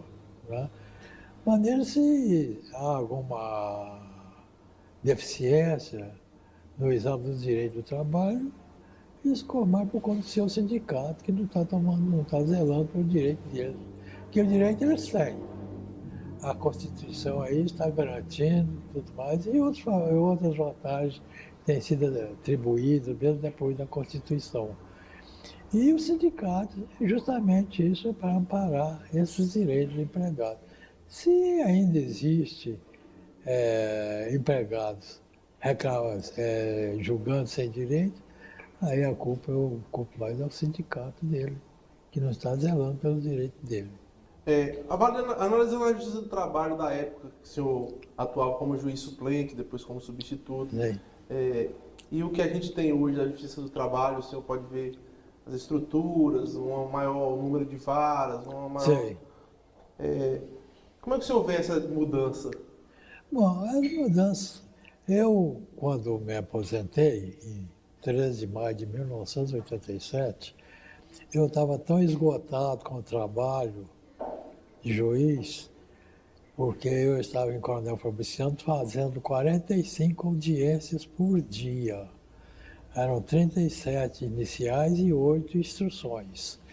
Então, eu, de 8 horas da manhã de segunda-feira até 11 horas da noite de sábado, era exclusivamente por conta de trabalho da justiça. Eu andava na rua, eu fazia despacho, fazendo sentença e tudo. Né? Só o domingo que eu tirava para mim, isso era só para descansar. Quando me aposentei, eu estava esgotado. E fiz mesmo um protesto, nunca mais abri um livro de direito, como de fato, nunca mais abri. Quando chegou ao tribunal, recebi o telefonema do tribunal dizendo que o Diário Oficial tinha publicado a minha aposentadoria, que eu não podia mais praticar qualquer ato como juiz. Eu chamei os advogados que estavam lá na junta, no dia, na hora, e falei, vocês podem pegar esses livros todos aí e ficar com eles. Só quero que conserve os que têm dedicatória. Esses, alguns advogados me presentearam com livros e tal, com dedicatória. Então esses eu faço questão de conservar. Mas vocês podem pegar à vontade, porque eu não vou abrir mais livro de direito nenhum. E de fato, me distanciei. Aliás, foi um erro meu de ter distanciado, não só da Justiça do Trabalho, como dos juízes. Como aqui de Goiânia, por exemplo, eu não conheço nenhum juiz aqui de Goiânia. Um ou dois. Conheço o Daniel Filho, sou muito amigo do pai dele. Talvez seja o único, o Saulo Campos, que também acho que um ou dois juízes só. Me afastei e eu acho que foi um erro que eu pratiquei. Eu mesmo aposentado, eu devia ter me integrado a eles aqui em Goiânia e não integrei. Então eu me afastei e estou muito alheio hoje à Justiça do Trabalho. Hoje eu vejo qualquer aluno hoje tem mais conhecimento do que eu, porque eu me afastei por completo. O senhor, de qualquer forma... Embora tive várias ofertas aí para trabalhar em empresas aqui, mas não aceitei, não. E o senhor passou a se dedicar a quê depois desse período aí, depois que o senhor aposentou? Não, que eu aposentei para descansar, porque eu estava esgotado, estressado. Tanto que eu fui, um pouco antes de me aposentar, eu fui ao tribunal, era presidente do Dr. José Vastel Chaves. Aí eu falei com ele, presidente, eu não estou aguentando mais. São 45 audiências por dia e eu não me sobra tempo para nada, estou esgotado. Ele falou, não, eu vou mandar um juiz auxiliar para o senhor. E como de fato mandou. O doutor Bolívar, que hoje é desembargador lá em Minas, né, do Tribunal Regional do Trabalho, mandou lá. Aí passamos a fazer 60 audiências por dia. Ele fazia 30 de manhã, eu fazia 30 à tarde. Né? Por que tanta coisa, doutor? Tanta demanda de trabalho? É a quantidade de processo. Porque um monte lá em Coronel Fabriciano, só uma fábrica, só uma indústria lá, a Uzi Minas, tinha 14 mil funcionários. A Cesita é onde fabrica essas moedas que nós usamos hoje. As moedas, que depois elas vão para a Casa da Moeda para ser cunhadas.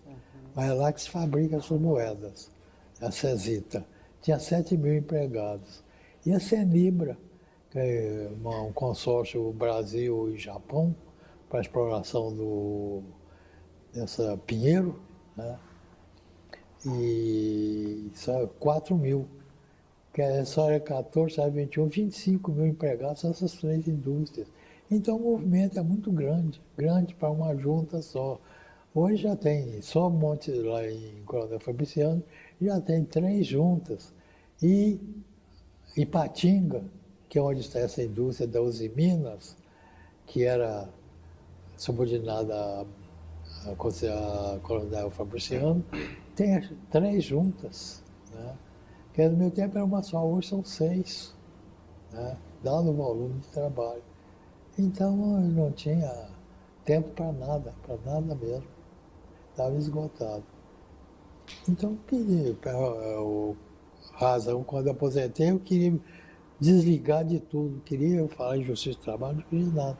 Queria só descansar, né? Mas pratiquei esse erro de não ter ter um relacionamento mais fraterno com os juízes daqui, juiz do trabalho, daqui de Goiânia. Eu sou completamente desconhecido aqui, né, no tribunal. E nesse tempo da sua aposentadoria até hoje, o senhor se dedicou a quê? O senhor vem descansando? Nada. Graças a Deus. Só vagabundagem. Mas o senhor faz muitas viagens, né? Eu fico sabendo que o senhor gosta de arte e faz umas viagens. Não, viajar eu gosto mesmo. Agora, inclusive, meu casamento se realizou lá em Israel, lá próximo a Jerusalém, lá na cidade de Caná. Que é o local exato onde Jesus fez seu primeiro milagre, que é a transformação da água em vinho, nas bodas de Caná. Eu me casei no mesmo local onde ele fez esse milagre. Hoje tem uma pequena igreja lá, e foi nessa igreja que eu me casei. E o senhor fala do casamento, seu casamento foi recentemente, inclusive, né? Como? O casamento do senhor foi recentemente. Foi, tem 10 meses ontem. Como é o nome da esposa do senhor? Isivone Pereira Chaves, que é essa que está aí. É professora, advogada, professora universitária. Aí hoje o senhor hoje o senhor vive com elas. Filhos? Casamos, nós estamos lá. Hoje ela tinha um apartamento, morava no mesmo prédio. Ela no 5º andar e eu no 21º. Agora com o casamento ela passou para o 21º e a família dela continua no 5º andar. Então são 2 apartamentos que nós usamos, né? Então num ou no outro. E os filhos? O senhor tem filhos? 4. E os o filhos já são o mais novo é diácono da Igreja Católica. Esse, quando eu resolvi casar, eu procurei os meus filhos, um por um, e comuniquei a eles a minha intenção de casar. E graças a Deus aprovaram nota 10. Tá? Esse diácono, quando eu falei com ele aprovou e ele falou: pai, tem uma condição. Quem vai celebrar o seu casamento sou eu. E vai ser lá em Caná, lá perto de Jerusalém. Eu aceitei, a Zivone aceitou também, e nos casamos lá. Né? Aí a gente passou pela Galileia, lá por Tel Aviv, e estivemos no Mar da Galileia, no Muro das Lamentações, visitamos lá os Passos de Jesus, percorremos todo aquele caminho que Jesus percorreu com a cruz, né? Nós percorremos e fizemos outros passeios lá, né? Monte das Oliveiras, Monte Tabor. E hoje vocês viajam juntos, então agora é uma companheira de viagem também, né, doutor? Ela? É. Ela é. Você sai viajando. É só falar em viagem, já está pronta. Já está com a mola pronta para viajar. Né? Depois disso, estivemos Agora, recentemente, estivemos no Uruguai. Chegamos do Uruguai, fomos para Araguaia. Chegamos de Araguaia, nós fomos para Jataí. Né? Até do Araguaia, nós fomos direto para Jataí. Né? Chegamos de lá domingo, agora. Né? Então não foi tão ruim ter abandonado também essa... Como? Não foi ruim ter abandonado tanto trabalho para poder Não, aproveitar a vida. hoje não. Não, hoje eu já estou descansado, eu já tenho, são 87, 13, com 14, tem 27 anos que eu estou aposentado. Conhecendo o mundo. Mas já, depois disso, já foi Israel, já estive na Europa, na Itália, Espanha, Portugal. Quando o Papa celebrou a sua primeira missa oficial como Papa, eu estava lá na Praça de São Pedro, né, assisti a missa dele. O Papa Francisco? É, o Papa Francisco.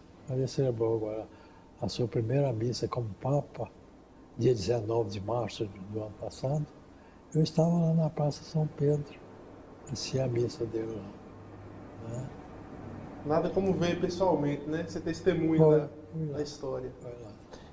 O senhor disse que não abandonou a justiça. Quando o senhor saiu da Justiça do Trabalho, aposentou, não teve mais relação porque estava cansado de tanto trabalho. Mas o senhor... Eu acostumei nessa vida, nessa boa vida. Graças a Deus. Isso é que é vida boa. Eu também tenho idade, né? Hoje já não tenho mais condições. Né?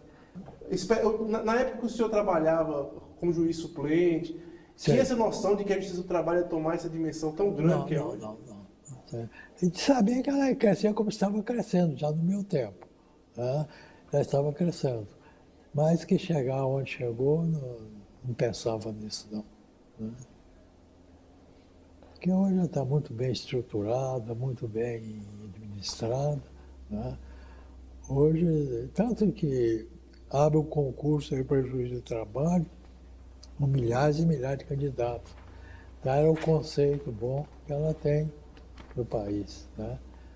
Hoje, os estudantes fazem questão de ser juiz, de ir para a área trabalhista. Eu mesmo tenho um filho, que é advogado na área trabalhista.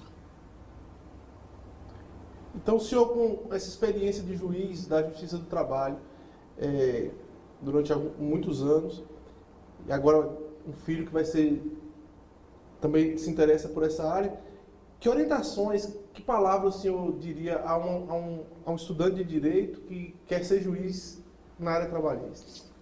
É uma ótima escolha que ele pode fazer, é escolher a área da Justiça do Trabalho. Não só pela assistência, pela ajuda que os tribunais dão aos juízes, né? A assistência que dão aos juízes, e também pelo conforto, porque, como disse antes, a justiça só é instalada em boas cidades, onde tem muita indústria, tem muito comércio. Então, o juiz, o novo juiz, só tem a ganhar porque ele vai para uma boa cidade e paga relativamente bem. E, então, é uma grande vantagem. Eu aconselho, inclusive o meu filho, ele vai fazer concurso para juiz do trabalho. Né? Está estudando para isso. Tenho procurado incentivá-lo, ajudando no que eu posso, e inclusive formando a biblioteca dele, né? Para bem ser feliz. Então é um caminho muito bom para percorrer como juiz. O senhor é uma pessoa de muita humanidade, até durante o seu trabalho, em alguns casos o senhor me contou dessa questão do trabalho de uma forma humana. O que é importante para o juiz, para ser um bom juiz, na opinião do senhor? Que seja honrado, seja ponderado, seja humano, né? Porque o juiz, na sua sentença, tem que pôr um pouco de humanidade. E eu posso até citar um exemplo. Lá em Montes Claros, o filho entrou com uma ação trabalhista contra a mãe. A mãe é fazendeira e ele é que tomava conta da fazenda. É o filho único. Entrou a senhora já de bem idade, que era dona da fazenda, ele entrou com ação contra ela. Na audiência de conciliação, tentei de todo jeito ele desistir da ação contra a mãe, mas não consegui. Quando terminou a audiência, eu chamei os dois vogais e disse a eles: vocês já vão conhecer a minha sentença agora. Eu vou julgar essa ação. Eu vou julgar carecedor de ação, esse rapaz. Não vou dar direito nenhum a ele. Não me importa a prova que vai produzir. Mas já vocês já foram sabendo que eu vou julgar a ação, ele carecedor de ação. Ele não vai receber nada da mãe. Não importa, se ele quiser recorrer, o tribunal quiser reformar a sentença, que reforme. Se quiser me censurar também, pode censurar, mas eu não vou julgar ele carecedor de ação. Isso no dia, quando terminou a audiência de conciliação, que eu marquei uma instrução para ouvir testemunho e tudo, eu já dei a minha sentença para os julgar, sabendo que eu vou julgar dessa maneira. Mas, posteriormente, eu não estava lá, mais em Montes Claros, mas soube que ele desistiu da ação. Mas eu não julgo uma ação de um filho contra a mãe de jeito nenhum. Então, eu acho que o juiz tem um pouco de humanidade. Eu ia passar, possivelmente, não sei, por cima de muitas provas, mas não ia dar direito a esse rapaz, não. Então, eu acho que o juiz deve ter também um pouco de humanidade no seu julgamento. Deve ser ponderado, deve ser honesto e conduzir com muita serenidade as audiências. Né? Eu até, pelo contrário, minhas audiências eram alegres. Eu gostava até de contar piada durante a audiência. Quando eu notava que, pela fisionomia, eu tinha muita preocupação na hora que as partes entravam na sala de audiência.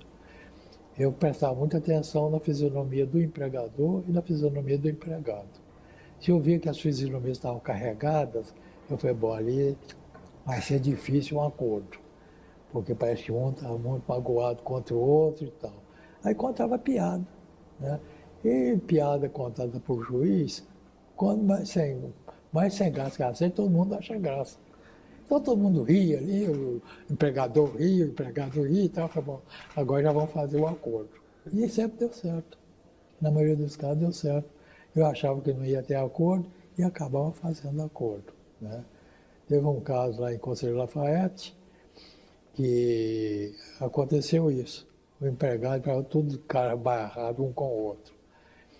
Eu falei, aí comecei a contar piada.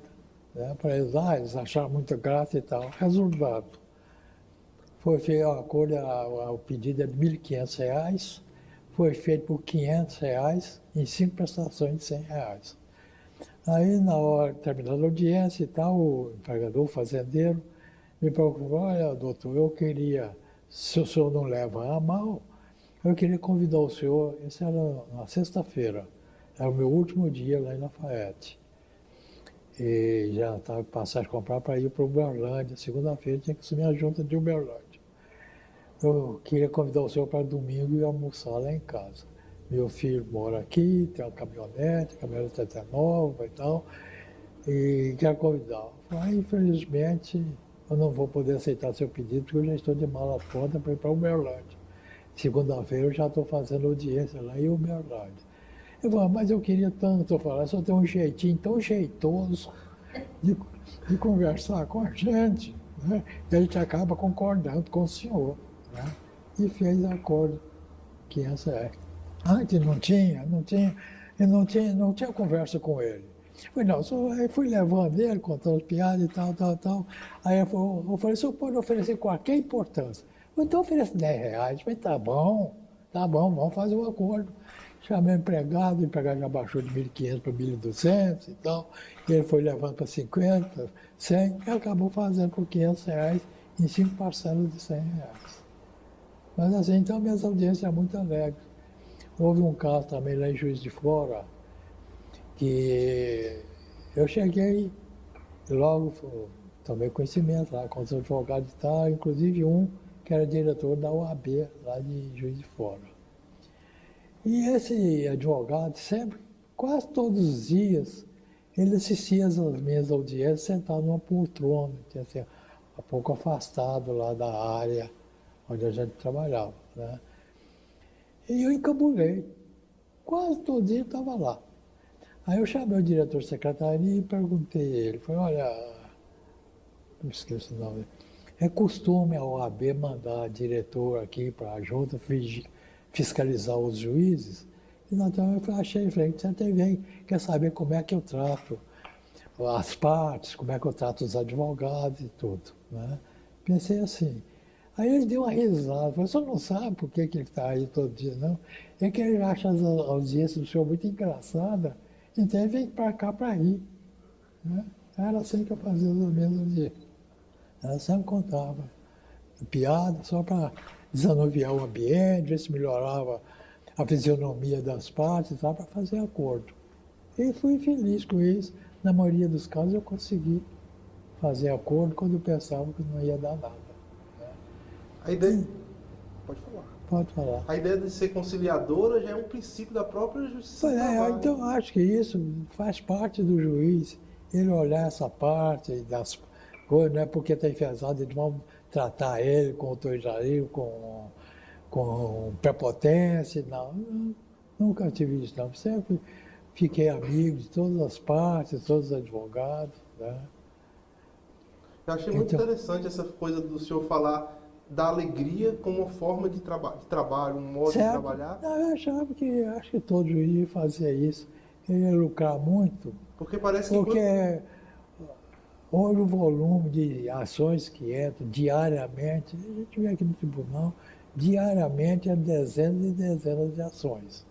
O juiz não dá conta. Parece que tem juiz aí com 1.000 e tantos processos para julgar. Outro. Na Justiça do Trabalho você tem uma juíza que a amiga está com 7.000 processos para julgar, não tem condições, né? Então a gente tem que ir na Justiça, tem as facilidades da conciliação. Então é trabalhar no sentido de fazer o maior número de conciliação para sobrar menos processos para julgamento.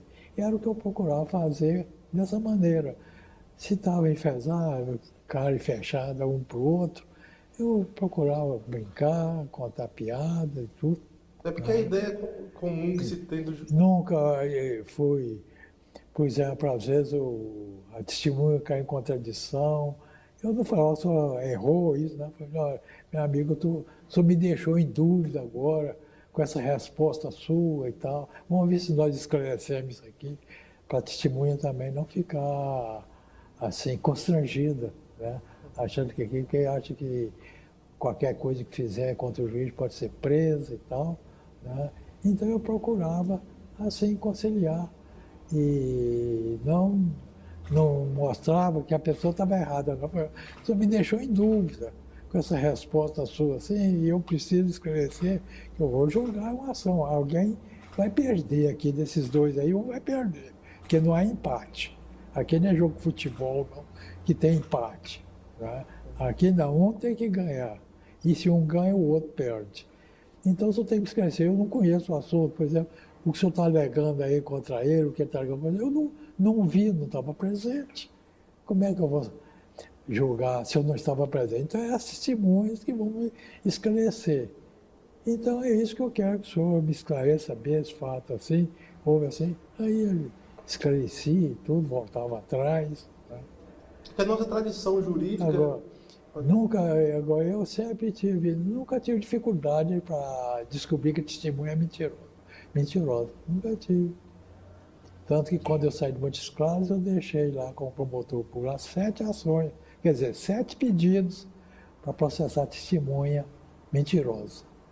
Não sei se os processos foram para frente, mas eu deixei 7 pedidos lá de testemunha. E qual era a sua técnica? Porque eu sabia quando a testemunha, porque a testemunha é o seguinte, se o senhor presencia um fato aqui, esse fato passa o tempo passar, o senhor lembra dele, do jeito que o senhor viu. Eu mesmo, já tem uns 15 anos ou 20, presenciei um assassinato lá em Porto Alegre. Eu estava na porta do hotel, uns 30 metros atrás, os 2 grupos lá, discutindo, um matou o outro lá. Né? Eu vi. Até hoje, se for preciso, eu conto do jeito que eu vi. Não esqueci, não. E acho que assim então é o fato que a gente conhece. E a testemunha, então, é o seguinte, se ela conhece o fato, qualquer jeito que você perguntar, ela responde. Agora, se ela não conhece, ela titubeia, né? Ela fica, esfrega a mão, fica olhando para o teto e tal, conserta e coisa. Então, essa testemunha também vai mentir, né? E sempre tive facilidade para descobrir. Porque o senhor, quando sabe, se você perguntar do jeito que o senhor está aí, o senhor responde. Sim. Agora, quando ela não sabe, vai mentir, Vai porque foi instruída, aí ela começa a coisa, esfrega aqui, esfrega a mão, olha para o advogado que ensinou ela a coisa, né? Dá assim uma coisinha, né? Então, isso eu presto atenção durante a audiência, na maneira da testemunha se comportar, né? E quando ela erra e tal, e às vezes eu acho que ela está falando a verdade, para trás ela já falou alguma coisa que é verdade, eu não digo, ó, só está mentindo, e não é assim, coisa. Eu falei, não, minha filha, vamos esclarecer, só falou ali, só falou assim, aqui só falou desse jeito. Então me deixou em dúvida. Agora eu não presenciei o fato que só está narrando aí, então tem que me esclarecer. Então eu quero sair dessa dúvida, que eu vou ter que decidir essa ação aqui, a favor desse ou a favor daquele. E eu preciso ter certeza do que eu estou fazendo. E é isso que eu quero que só fala, só me dê essa certeza. É isso que só falou aqui, é esse aqui. Aí ele conserta, não, é isso aqui, ou não é assim, o negócio foi desse jeito, e é da outra versão, né? Agora, quanto a isso, eu anoto na ata. Fez uma pergunta tal para a testemunha, ela titubeou, ou por isso negou, eu faço registrar na ata, para quando for julgar eu saber como é que eu devo, se eu devo acreditar ou não na testemunha, né? Isso tudo eu faço registrar em ata, fazer registrar em ata, né? Ali ela respondeu assim, aqui respondeu assim, ou criou dúvida. Então está lá na ata. É que o nosso ordenamento jurídico, ele, muitas vezes, a nossa tradição jurídica coloca o juiz muito como uma pessoa séria, que tem que estar... E aí, como se a alegria fosse uma coisa que tivesse dissociada da seriedade do trabalho, né? Sim. E não tem nada a ver uma coisa com a outra. Não. Às vezes você pode estar fazendo um trabalho sério e alegre para facilitar até o convívio amistoso. Assim eu pensei como juiz. Não, eu estou frisando porque é uma forma, a fala do senhor nesse momento é uma fala diferente, no sentido assim do que as pessoas costumam dizer, e enriquecedora e maravilhosa, porque ajuda a gente a ser mais humano no trabalho, não dissociar a alegria do ser humano do seu trabalho, né? É mais toda testemunha, quando ela se apresentar, foi meu amigo. Eu tenho aqui uma ação assim, esse rapaz está alegando isso, depois está alegando tudo. Eu não estava presente quando houve o fato. Então pediu as testemunhas para vir aqui para esclarecer para mim. Então eu quero que o senhor conte para mim a verdade. Entendeu? Eu não gosto de homem que mente, não. Eu não gosto, não. De homem mentiroso eu não gosto. Então, e para nós nos tornarmos amigos, o senhor tem que falar a verdade para mim. Né? E ele, não, o doutor está aqui, o senhor está nervoso. Não, se o senhor estiver nervoso, eu vou pegar outra testemunha, o senhor vai ter um quartinho aí, o senhor vai sentar lá, tem um guarda lá, no quarto e tal, o senhor senta lá com ele, ou se o senhor estiver tranquilo, o senhor vem que nós vamos conversar de novo. Não, senhor, eu estou tranquilo, tá? Então, já podemos conversar? Podemos. Então, aí começa a fazer as perguntas. Né? Sempre pus a testemunha à vontade para depor. Nunca forcei nada disso, nunca exigi, nunca disse que era mentirosa e que ela não estava falando a verdade. Evitar constrangimento, né, doutor? Hein? Evitar constranger a testemunha. Pois é, constrangi justamente por isso. Eu estou dizendo, eu sempre deixava ela à vontade, conversava com ela, às vezes contava um fato, aconteceu um fato assim, o testemunho, o juiz perguntou à testemunha aí, quando a vítima, o acusado que deu o primeiro tiro na vítima, que distância eu estava do lugar? É uma pergunta, coisa rápida, né? Eu falei, doutor, estava uns 5 metros. E quando deu o segundo tiro? 500. Né? Eles achavam graça e tal, aí eu continuava. Aí eu contava umas piadas assim rápidas, né? Para ficar a testemunha mais à vontade. O senhor recebeu o título de cidadão goianiense. Recebi. E de outras cidades também, né? Montes Claros, lá em Minas. Eu queria que o senhor contasse para a gente sobre o fato, aquele momento em que um advogado entrou com recurso contra uma sentença do senhor e na oportunidade ele fez uma menção honrosa às suas sentenças. Nos conte sobre esse fato, por favor. Não, a menção foi lá em Coronel Fabriciano, foi a Câmara aqui municipal. Justamente por isso, porque eu me identifiquei com a sociedade lá. Festas lá, qualquer festa, não importava se a pessoa tinha processo ou não tinha processo na justiça, eu ia lá. Nos clubes, frequentava o clube ao domingo, né, frequentava, tinha contato com todo mundo lá e tal. E eles acharam isso que contribuiu muito para ajudar a justiça na região. E então me deram o diploma de honra ao mérito, isso em Coronel Fabriciano. Agora lá em Montes Claros, já foi de cidadão Montes Clarense. Né? Também essa mesma alegação do meu bom relacionamento com a sociedade, com os advogados, com os profissionais da cidade e tudo mais.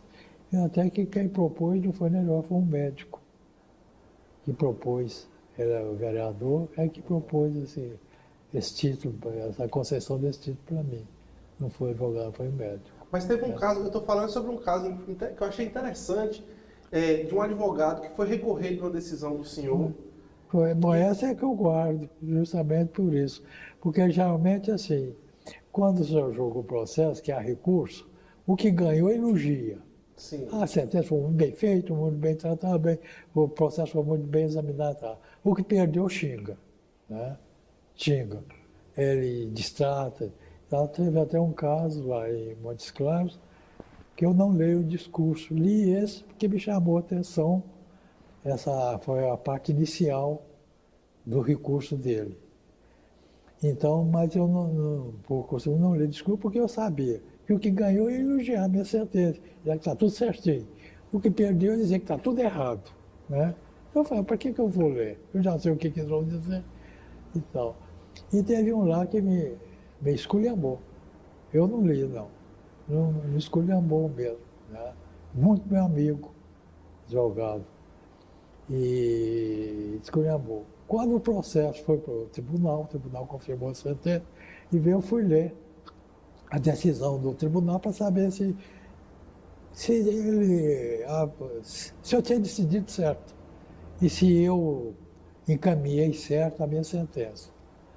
Vou confirmar, aí no final estava lá um chamado do juiz, desembargador, chamando a atenção do advogado que precisava respeitar mais o juiz, que o juiz que para proceder não merecia o tratamento que ele deu. E por aí fez uma censura muito grande. Aí é que eu vi que ele tinha, no recurso dele, ele esculhambou comigo. Né? Mas foi o desembargador lá do tribunal que chamou a atenção dele. Mas teve um caso interessante que o senhor me contou agora há pouco ali, sobre uma referência que um advogado fez, dizendo que o senhor não tinha nome de ruas, mas tinha o nome da sentença. Nesse caso, eu vou descobrir, pegar essa coisa. Eu quero que o senhor, desse advogado do recurso. Eu quero que o senhor conte de novo essa história pra gente. Não, eu não sei bem, eu não guardei bem, não, mesmo que eu guardei. Eu tirei uma cópia da sentença, né, do recurso, e guardei. Que ele dizia assim, que de um determinado imperador, tudo que um visitante andando pela cidade lá, e via lá uma estátua dele, por isso, por aquilo, outra estátua, por isso, por aquilo, prédio com o nome dele, rua com o nome dele, praça com o nome desse imperador e tudo. E quer dizer, foi interessante. Aqui tem esse imperador tem tudo. Aqui em Montes Claros não tem nenhuma rua, nenhuma praça, nenhum prédio com o nome de Dr. Domingos, porque é tão elogiado aqui e tal. Aí foi quando o interlocutor falou para ele, não, o mérito dele está nas sentenças que ele proferiu. Não é em prédio, nem rua, nem nada. Tá? É mais ou menos isso. Tá. Esse eu vou ver com a minha filha, que eu queria estar com ela, e depois eu passo para você. Traz para a gente olhar. O objetivo desse projeto, doutor, é produzir entrevistas que vão servir como fonte de pesquisa depois sobre a justiça do trabalho. A gente também quer fazer um documentário no final, reunindo pedaços, trechos das entrevistas das pessoas que participaram, e vamos editar também um livro com essas entrevistas. Então, assim, agora eu queria deixar o espaço aberto para o senhor dizer alguma palavra, alguma mensagem que o senhor quiser deixar para ficar registrado nesse livro, livremente. Bom, a mensagem que eu posso deixar para os futuros juízes, que sejam ponderados, sejam humanos, honestos, mas que procure se influenciar com a sociedade onde vai trabalhar ou está trabalhando. Né? Porque não é porque é juiz que deve ser afastado da sociedade. Não. Eu acho que, pelo contrário, o juiz deve se integrar na sociedade porque ele é um membro dela. Né? E foi isso que eu procurei fazer durante toda a minha vida, me integrar à sociedade. Né? Tanto que, como na Monte Claro, recebi o título de cidadão Monte Clarense, um jornal lá, ela escolheu para a personalidade do ano. Lá em Coronel Fabriciano, a Câmara Municipal me deu o título de cidadão. O Tribunal do Trabalho de Brasília me inscreveu na Ordem do Mérito Dom Bosco do grau de comendador. Hoje eu sou comendador. Né? Um título dado pelo Tribunal Regional do Trabalho, que, aliás, nunca tive um tribunal, nunca fui lá, e o tribunal me concedeu essa honra de ser comendador. Que pergunta não foi feita durante essa entrevista que o senhor gostaria que eu fizesse? Não, o senhor abordou tudo com muita clareza, com muita objetividade. Aliás, eu só tenho que elogiar e torno a repetir para o senhor, foi graças a essa maneira do senhor de ser objetivo, ser claro e ser assim, me colocar à vontade, que eu consegui fazer essa entrevista sem emoção, sem chorar, né? Como já aconteceu para trás, né? E estou tranquilo. E acho que tudo que podia ser perguntado, o senhor perguntou. Eu agradeço. Não há falha, nem restrição nenhuma. Pelo contrário, só tem que agradecer. E essa faculdade também tem dado a minha contribuição modesta, mas, de qualquer maneira, eu dei minha contribuição para o histórico da Justiça do Trabalho aqui em Goiás. Domingos Ataí, por Domingos Ataí. Quem é Domingos Ataí? Eu é um homem simples, foi criado na pobreza, viveu com muita dificuldade. Como disse, estudei do ginásio 3 anos sem ter livro. Estudei livro de colégio porque não tinha dinheiro para comprar.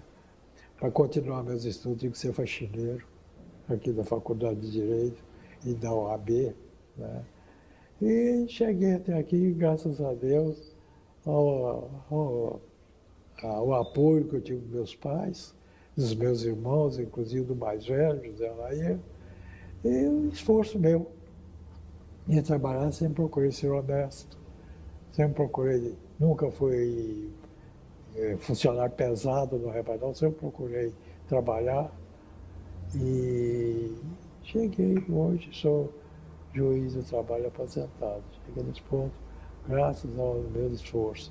Muitas vezes dormi na rodoviária lá de Brasília. Né?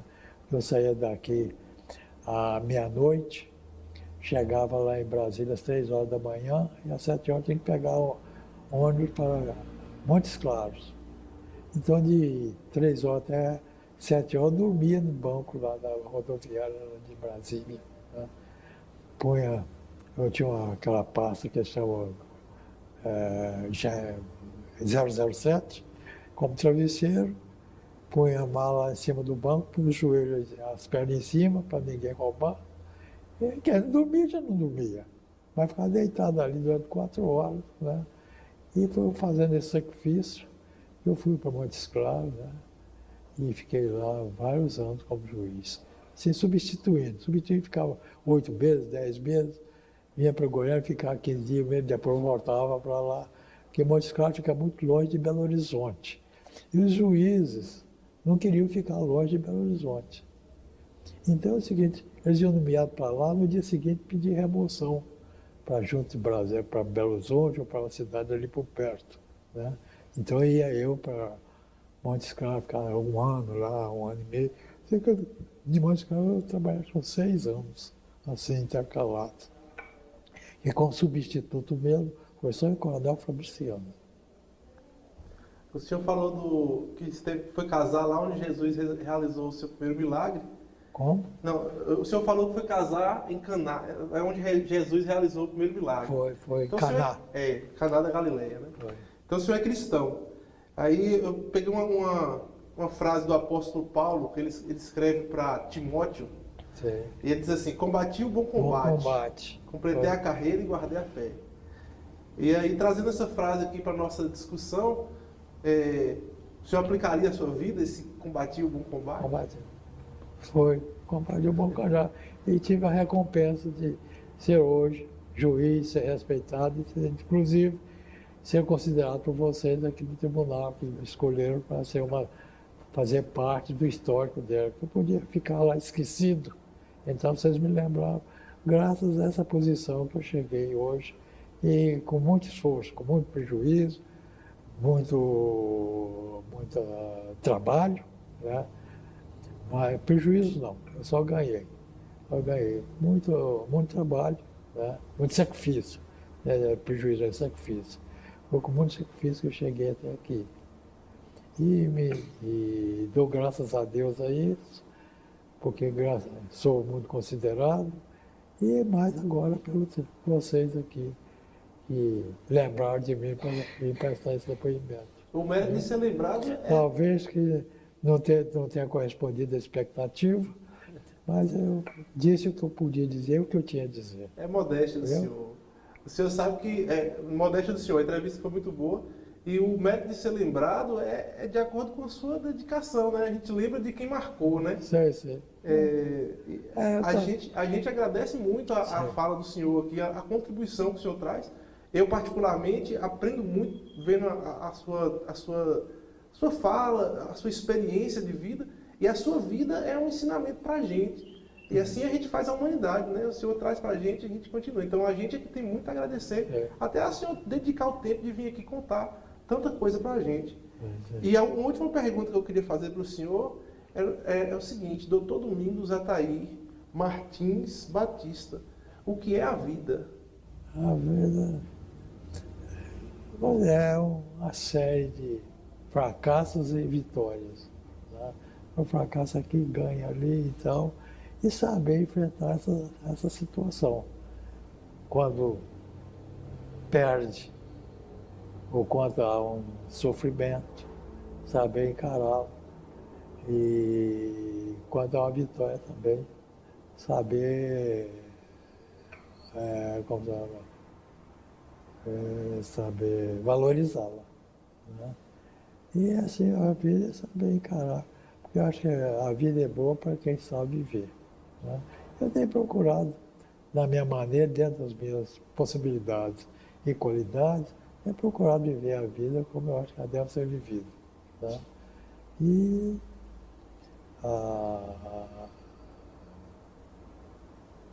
isso que... Né? É saber enfrentar as derrotas e valorizar as vitórias. Né? E lembrar sempre que nós temos um Deus que nos ajuda, que nos apoia, e nunca perder a fé nele. Né?